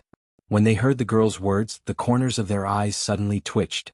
They all knew that Ailey's daughter was a genius with a high IQ who had graduated from the Massachusetts Institute of Technology. However, although her IQ was high, her EQ was a little low. Her style was similar to that of a boy, being bold and bold. They hadn't expected her to be so bold and open to such an extent with such a low EQ. Ailey was also extremely embarrassed. She coughed dryly and motioned for her daughter to pay attention to the situation. "Hey, see Jelly, don't talk nonsense." However, the girl looked at Li Yundong unrelentingly, her eyes full of strong interest. Li Yundong calmed down, shook his head and said, "No, Chris is not my girlfriend." See Jelly's eyes lit up and immediately asked, "Then can I be your girlfriend? Can I sleep with you?" Ailey immediately covered her forehead and groaned, "Oh God." Li Yundong didn't know whether to laugh or cry. His expression was strange. He turned his head and waved at Su Chan, motioning for her to come over. Then he put his arm around her small waist and said with a smile, "She is my girlfriend. I'm sorry." Su Chan made a face at Sea Jelly, her eyes full of pride. She smiled and put her arms around Li Yundong's waist, whispering in his ear, "This woman is so shameless. How can she ask such a thing as soon as we meet?" Li Yundong patted her face intimately, motioning for her not to speak. Sea Jelly didn't take Su Chan's expression to heart. She quickly asked, "Then what's your relationship with Chris?" Before Li Yundong could speak, Chris was afraid that Sea Jelly would say something embarrassing again, so she quickly said, "Sea Jelly, he is my master. You have to respect him." "Master?" Sea Jelly looked at Li Yundong in surprise and said to Chris, "He looks younger than you." Li Yundong smiled slightly and said, "You speak the national language well, but have you ever heard of a national saying, 'Age does not matter in learning, only those who are capable can be the teacher'?" At this time Lin Guang also praised, "That's good. If possible, I also want to worship Jinrenli as my master." Sea Jelly blinked her eyes. "Then I also want to worship you as my master. Can you accept me as your disciple?" Li Yundong suddenly felt very embarrassed. He didn't want to accept any disciple, especially a foreign one. If it hadn't been for Chris's luck, if it hadn't been for her yearning for and familiarity with the national culture, Li Yundong would never have accepted a foreign devil as a disciple. But now he was a guest at Chris's house, and Sea Jelly could be considered Chris's sister. If he refused her too stiffly, he was afraid that he would offend her, and it would be embarrassing for Chris. But if he agreed, he wouldn't be willing. Who would dare to accept a disciple who asked him if he wanted to sleep with him as soon as they met? Even the Yinyang school had to think about it. Li Yundong hesitated for a moment. Seeing that he was in a dilemma, Su Chan rushed to say, "You can't do it. Yundong is very strict when it comes to accepting disciples." Sea Jelly smiled disapprovingly and said, "Then test me." As she said this, she turned to Chris and said, "Chris, what did your master test you on?" Chris thought about it awkwardly. She suddenly thought of Hardedef and said, "Master's first requirement is that you must be good." Sea Jelly immediately laughed and said, "That's too simple. I'm the best. You may not be as good as me." As she said this, she said confidently to Li Yundong, "If you don't believe me, you can test me." Li Yundong's heart skipped a beat, and he soon came up with an idea. He looked around, picked up a flower from the vase on the table, and gave it to Zi Yuan, who had been silent. He said with a smile, "Come, this is for you." Zi Yuan was caught off guard. She was stunned and looked at Li Yundong in surprise. She didn't dare to take the flower. "What do you mean?" Li Yundong smiled slightly, winked at Zi Yuan quietly and said, "Nothing, just a small gesture." Zi Yuan was a little flustered, but even though she didn't know what was going on, she still reached out and took the flower. Her cheeks were a little red. She held the flower and lowered her head in silence, looking extremely beautiful. Su Chan looked at Li Yundong and then at Zi Yuan. She pouted and said sourly, "Yundong, did you just give me one?" Don't you feel embarrassed? Li Yundong laughed and pinched the little girl's cheek. It's a piece of cake, a piece of cake. Lin Guiying looked at them strangely and suddenly said, You young people are really interesting. What do you mean by suddenly giving me flowers? Li Yundong chuckled and said, Actually, I don't mean anything else. Su Chan looked at Ziyuan's hand enviously and said, Sister Ziyuan, just take it. Don't be embarrassed. At this time, Li Yundong smiled and said, I'm the one who's embarrassed. As he said this, he stretched out his palm in front of Ziyuan and said with a smile, Ziyuan, give me the flowers. Ziyuan handed over the flowers in her hand in a daze. She didn't know what Li Yundong meant by giving flowers and then taking them. Li Yundong took the flowers, turned to Si Jelly and said with a smile, You think you're good. Can you tell me what we meant when we said so many things just now? Only then did everyone understand. Su Chan burst into laughter and thought to herself, I knew that Yundong wouldn't favor one and discriminate against the other. So that's how it is. Ziyuan breathed a sigh of relief, but she felt a little lost in her heart, as if something important in her heart had been taken away. Chris, who was standing to one side, couldn't help laughing. She turned her head and snickered. This series of words is like a tongue twister and I feel dizzy listening to it. Master actually asked Si Jelly to explain it again. It's really too bad. At this time, Si Jelly, who had a very high IQ and boasted of being powerful, was stunned as if she had been stunned. She wanted to grab her head and shout like crazy, Is there anyone who is so abnormal? There were so many meanings. What did they mean? Chapter 774. Lin Guiying looked at Si Jelly, who was going crazy, and said with a smile, Si Jelly, although you are a genius at MIT, it is not so easy to boast that you are proficient. Si Jelly looked at Lin Guiying with a depressed face, pouted, and said unhappily, Grandma, why didn't I feel that it was so difficult before? Lin Guiying laughed so hard that her mouth was a little crooked. Silly child, it is the most difficult language in the world. What's more, what you heard just now is vernacular. The most difficult is speech. Some of it is difficult for me to read, let alone you. Si Jelly turned her head dejectedly and said to Li Yundong, who was trying to hold back his laughter, Well, I admit that I can't do it, but when I learn it well, I will come to you to be my master. You can't refuse. Li Yundong felt that it was a little unkind of him to tease a foreigner like this. He straightened his face and was about to speak when he suddenly heard a voice beside him.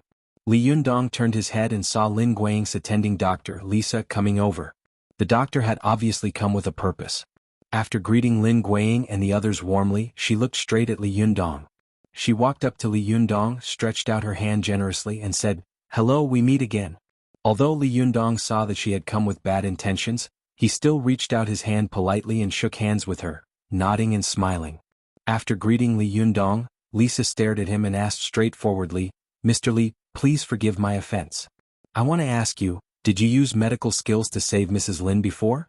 So, where did the scientific evidence come from? After I went back, I tossed and turned for a long time, but I still couldn't figure it out. Can you explain it to me? Li Yundong listened to her babbling, but he was confused. He could only understand some of the words, but he couldn't understand what they meant when they were put together. He had no choice but to turn his head to look at Chris. Chris smiled and once again acted as a temporary interpreter. After listening to the translation, Li Yundong couldn't help but ponder. Although the words in front of him seemed very polite, in fact there was a deep meaning in them. How should he answer? Were his divine arts also considered medical techniques? Obviously not. However, if he said no, it would be wrong because the most fundamental origin of cultivation came from medicine, from the Yellow Emperor's canon of internal medicine. This was a bit of a dilemma. If he didn't answer well, he might be chased by the other party. Li Yundong pondered for a moment, then said, Miss Lisa, may I ask if your cloning technology is a kind of Western technology? After Chris finished translating, Lisa was clearly silent for a moment.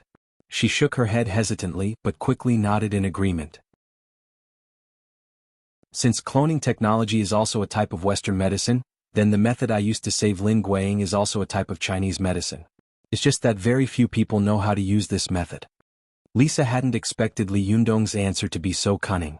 She frowned and asked unwillingly, Mr. Li, although I don't understand how you saved Mrs. Lin, I admire your means. Also, if medicine is really so powerful, why do so many people want to learn Western medicine? Why do so many people want to take our Western medicine? Why do so many people even propose to abolish Chinese medicine? This is a medical skill that was born and raised in your own country. Since so many people oppose it, doesn't that mean something is wrong? Her words were so powerful that Su Chan and Zi Yuan, who were next to her, couldn't help but look at each other in dismay after hearing Crazy's translation.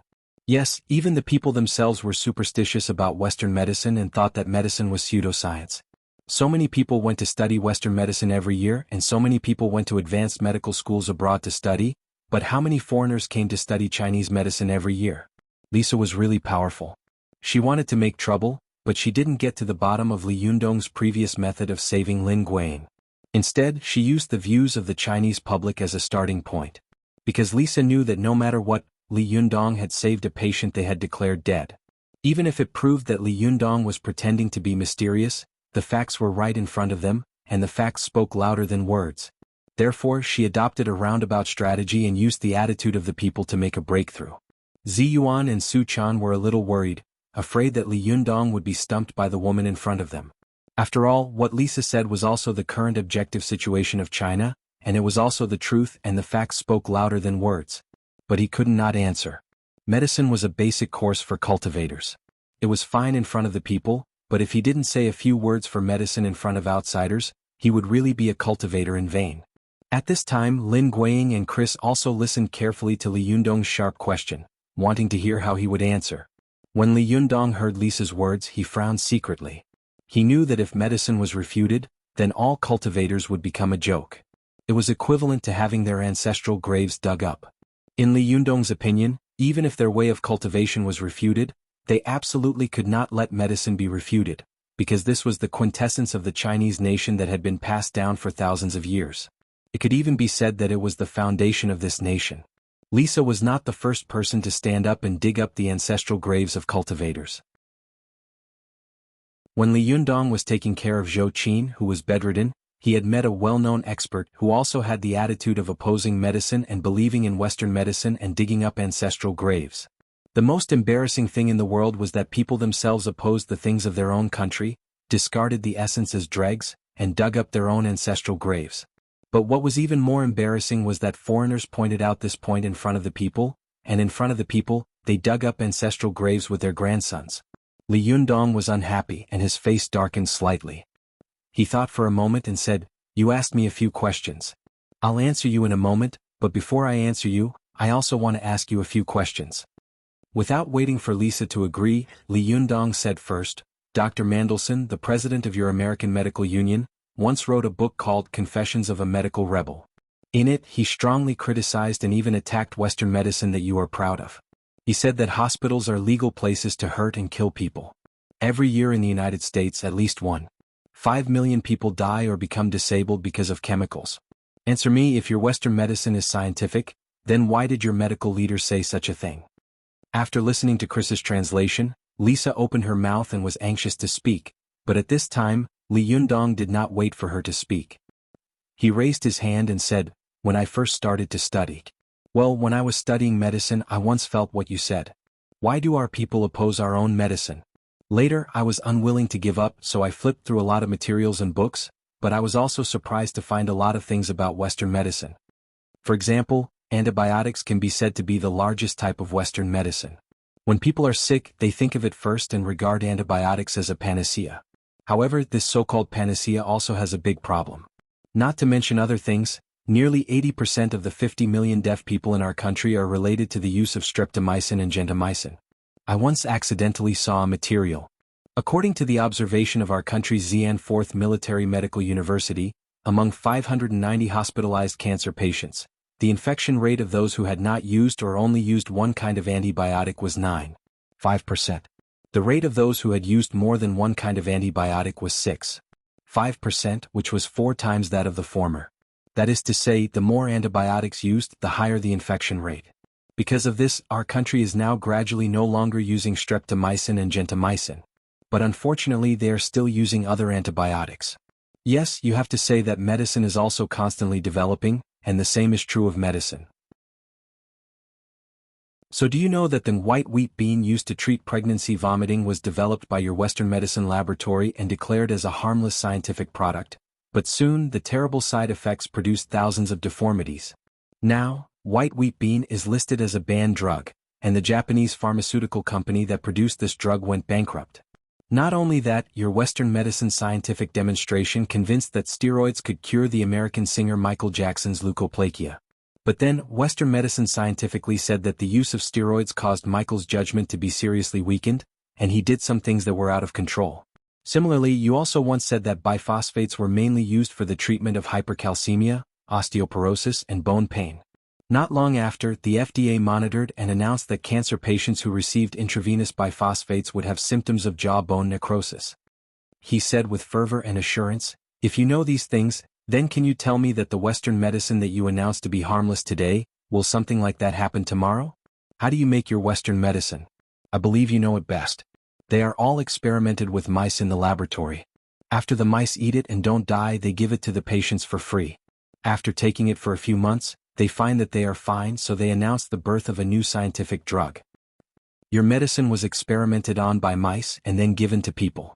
After a few years, the existing problems were eliminated and new drugs were replaced. You must have found out why the elimination rate of your Western medicine is so high, and why the replacement rate is so fast. Why is the antibiotic that you are most proud of becoming less and less effective?" Li Yundong asked several questions in a row. With a smile on his face, his words revealed an aggressive and pressing momentum. "You asked me a few questions. Can you answer them now?" As Li Yundong spoke, Chris listened and translated. Lisa's face became uglier and uglier as she listened. Especially when she heard the last part, her mind buzzed and she froze on the spot. She hadn't expected that her accusation of digging up someone's ancestral grave would turn out to be digging up someone's ancestral grave by the other party. Chapter 775. When they were at the Pennsylvania hospital, Li Yundong rarely spoke. Most of the time he was like a taciturn young man with a gentle smile. If it weren't for his calm demeanor, Lisa would have thought that he was just a very handsome young college student. But at this time, when they clashed, the proud attending physician realized that the man in front of him, who didn't seem to talk much, was actually so sharp-tongued. Su Chan and Zi Yuan also looked at each other and smiled. This was not the first time they had seen Li Yundong's eloquence. When it came to arguing, Li Yundong had never lost. Lin Guiying, who was standing to one side, also looked at Li Yundong with sparkling eyes. She was surprised in her heart.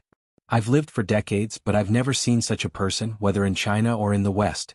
I originally thought that Li Yundong was an amazing cultivator with extremely strong strength, but I didn't expect that he would also be so eloquent."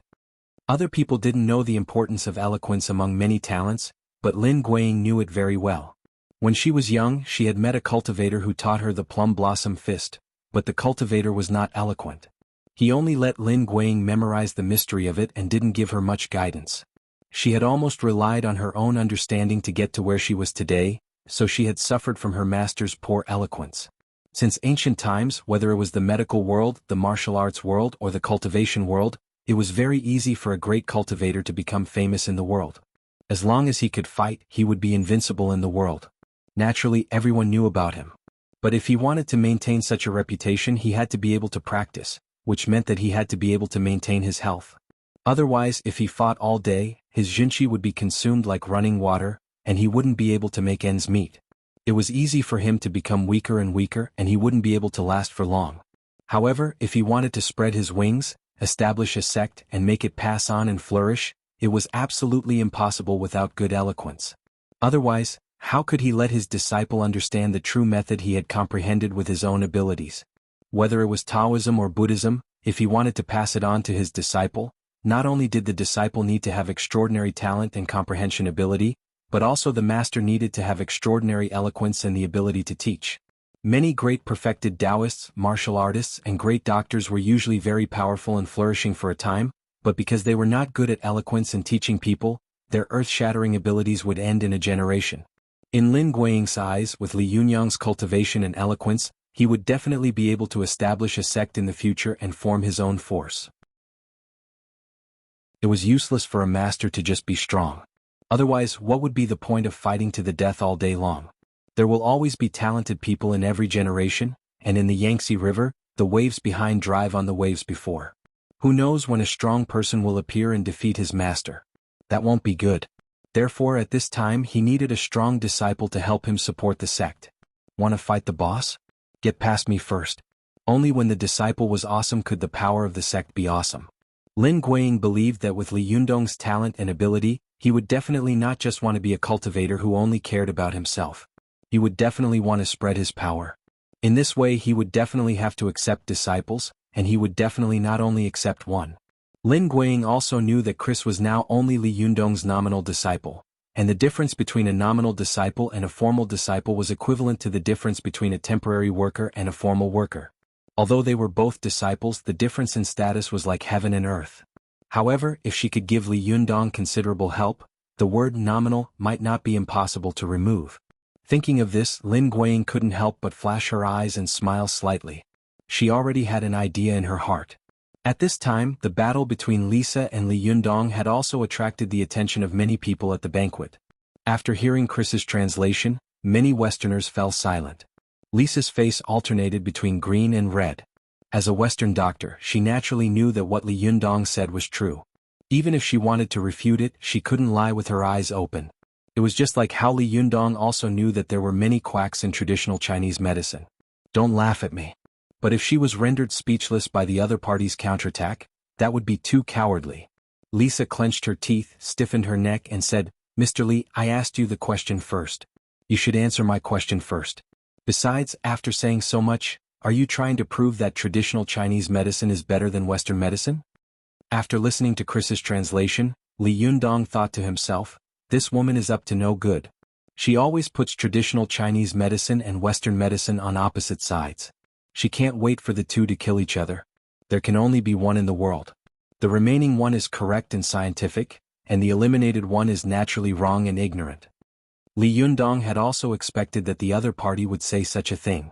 He smiled slightly and said, "Since you insist on me answering your question, then why do Chinese people have to learn your Western medicine? In fact, it's very simple. The strength of Western medicine is that it is systematic, simple, and efficient.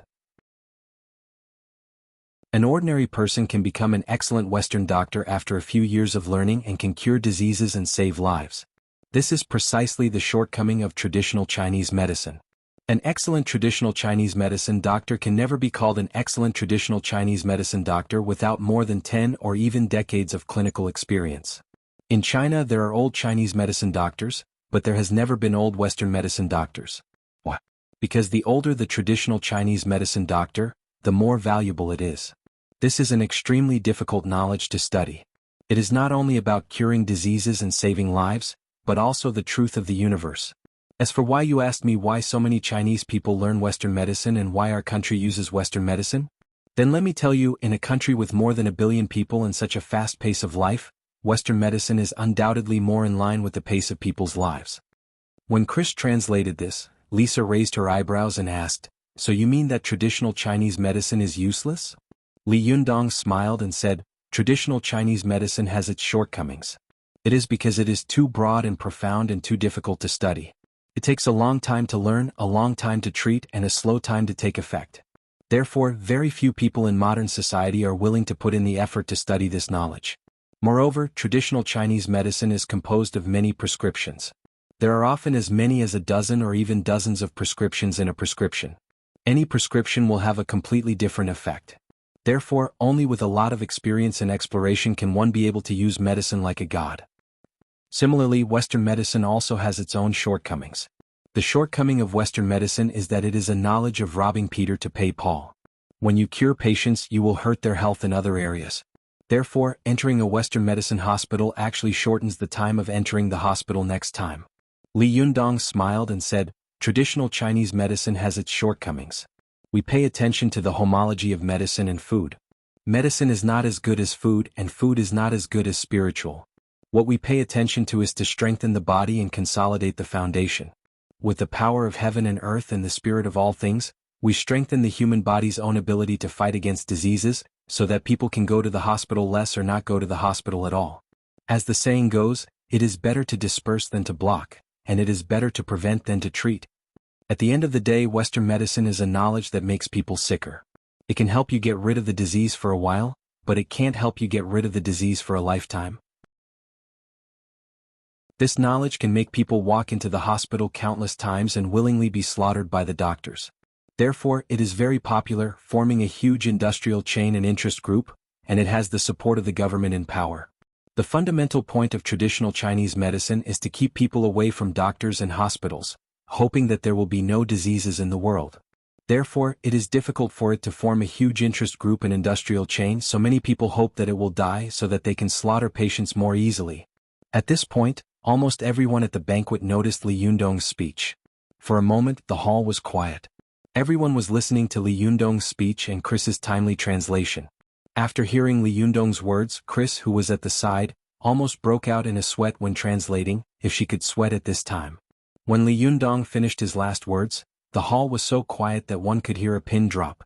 These foreigners were all stunned, as if a storm had been set off in their hearts. Some broad-minded people lowered their heads and showed a thoughtful look. Lisa's heart was shaken when she heard this.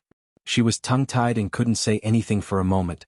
However, Si Jieli, who had been listening to Li Yundong seriously, suddenly asked, "Do you think Western medicine is the dregs that should be abandoned?" Li Yundong glanced at her and didn't answer her directly. Instead, he said in a diplomatic-like tone, "Western medicine is like the Qinghai Tibet Plateau. The mountains on the plateau are undulating, continuous, magnificent, and can be said to be the roof of the world, holding up the sky. Traditional Chinese medicine is like Mount Everest. Although it is weak, it reaches the peak and reaches the ninth heaven." At this time, Ai Li couldn't help but ask, "Is traditional Chinese medicine really better than Western medicine?" Li Yundong smiled faintly. "Western medicine requires X-rays and a variety of instruments to find out what illness a person is suffering from, but we Chinese medicine practitioners only need to look, listen, question, and feel the pulse to know what illness a person is suffering from and how to treat it. Western medicine needs to open up a person's body to treat some internal diseases, but Chinese medicine doesn't need to open up a person's body to treat the patient's illness. So, comparing the two, which is better?" At this time, everyone saw that Li Yundong had answered the continuous questions quickly, with a quick mind, sharp words, and exquisite metaphors. They couldn't help but secretly applaud Li Yundong. In particular, Li Yundong pointed out the shortcomings of Western medicine. Every time he pointed out it was bloody and unbearable. No one had a deeper understanding of this than them. Chinese people were against traditional Chinese medicine, and Westerners were also against Western medicine. Mandelson wrote a book to denounce Western medicine. After that, the Americans also established the National Health Alliance, putting forward the view that an ounce of prevention is better than a pound of treatment. However, they did not find a more advantageous weapon and tool to replace Western medicine, so for a time, they were like lost lambs, hesitating and at a loss. At this time, Li Yundong's eloquent speech suddenly made their eyes light up. It was as if the clouds in their hearts had been dispelled, and for a moment, almost everyone seemed to have understood something. At this time, Lin Guiying couldn't help but smile and applaud Li Yundong's demeanor as a speaker. As soon as she took the lead, Chris and her family next to her also applauded. Su Chan and Ziyuan looked at each other and smiled, then gently clapped their hands together. The other guests in the hall had never heard such a wonderful theory, especially Li Yundong's metaphor about Western medicine and traditional Chinese medicine. It not only pointed out the advantages of Chinese and Western medicine, but also described the characteristics of Chinese and Western medicine very well, which was refreshing and made their eyes light up. Westerners were relatively honest. At this time they were impressed by Li Yundong's words and demeanor, and they couldn't help applauding and cheering. Although Lisa was still a little unconvinced, she couldn't help but applaud Li Yundong's speech. It was not the first time that Li Yundong had faced such a scene. In the thunderous applause he smiled slightly. His smile was gentle and calm. He raised the wine glass in his hand and said very gracefully, "For health, let's drink this glass." Chris looked at Li Yundong with her eyes shining. After translating his words loudly, there was a chorus of agreement in the hall. Everyone raised the wine glasses in their hands and shouted, "For health, let's drink this glass." For a moment the hall was brightly lit and people toasted each other. Lisa's difficulties had become Li Yundong's speech. At this time he had completely become the center and the protagonist of the banquet. Everyone's light was shrouded by him. People at the banquet rushed to talk to him and ask about some information about traditional Chinese medicine. More people wanted to seek medical advice, hoping that Li Yundong could cure their diseases. Li Yundong talked with everyone politely and reservedly, neither servile nor overbearing. Chris, the daughter of the family, was also willing to act as a mouthpiece and interpreter. When the banquet was about to end and everyone was about to leave, Lin Guiying walked up to Li Yundong and said with a smile, "Jinren Li, it was a very wonderful speech. I didn't expect that you would not only be a great cultivator at such a young age, but also an excellent speaker. You're really amazing. Li Yundong smiled slightly and said, all talk and no practice are fake. All practice and no practice are stubborn. Chinese people speak too little in the world, so they don't understand us. That's why our traditional Chinese medicine is misunderstood like this. I just happened to be at the right time today. At this time, Lin Guang's expression changed and she asked seriously, Junren Li, have you ever thought about introducing traditional Chinese medicine to the United States and letting Americans come to see traditional Chinese medicine? Well, I had diarrhea from yesterday until today and I almost fainted. I've been writing with illness for the past 2 days and it's been very painful. In addition, I hardly read the book review section recently. Some readers pointed out that Chris's spirit had a problem. This was indeed my negligence. I apologize to the readers and will correct it later. Some readers were so excited that they asked me for an explanation and scolded me in the book review section. I don't think it's necessary. It's just reading a book. Why do you have to be so serious? I'm not the Ministry of Railways. Why do you ask me for an explanation? What do I owe you? Why are you so excited?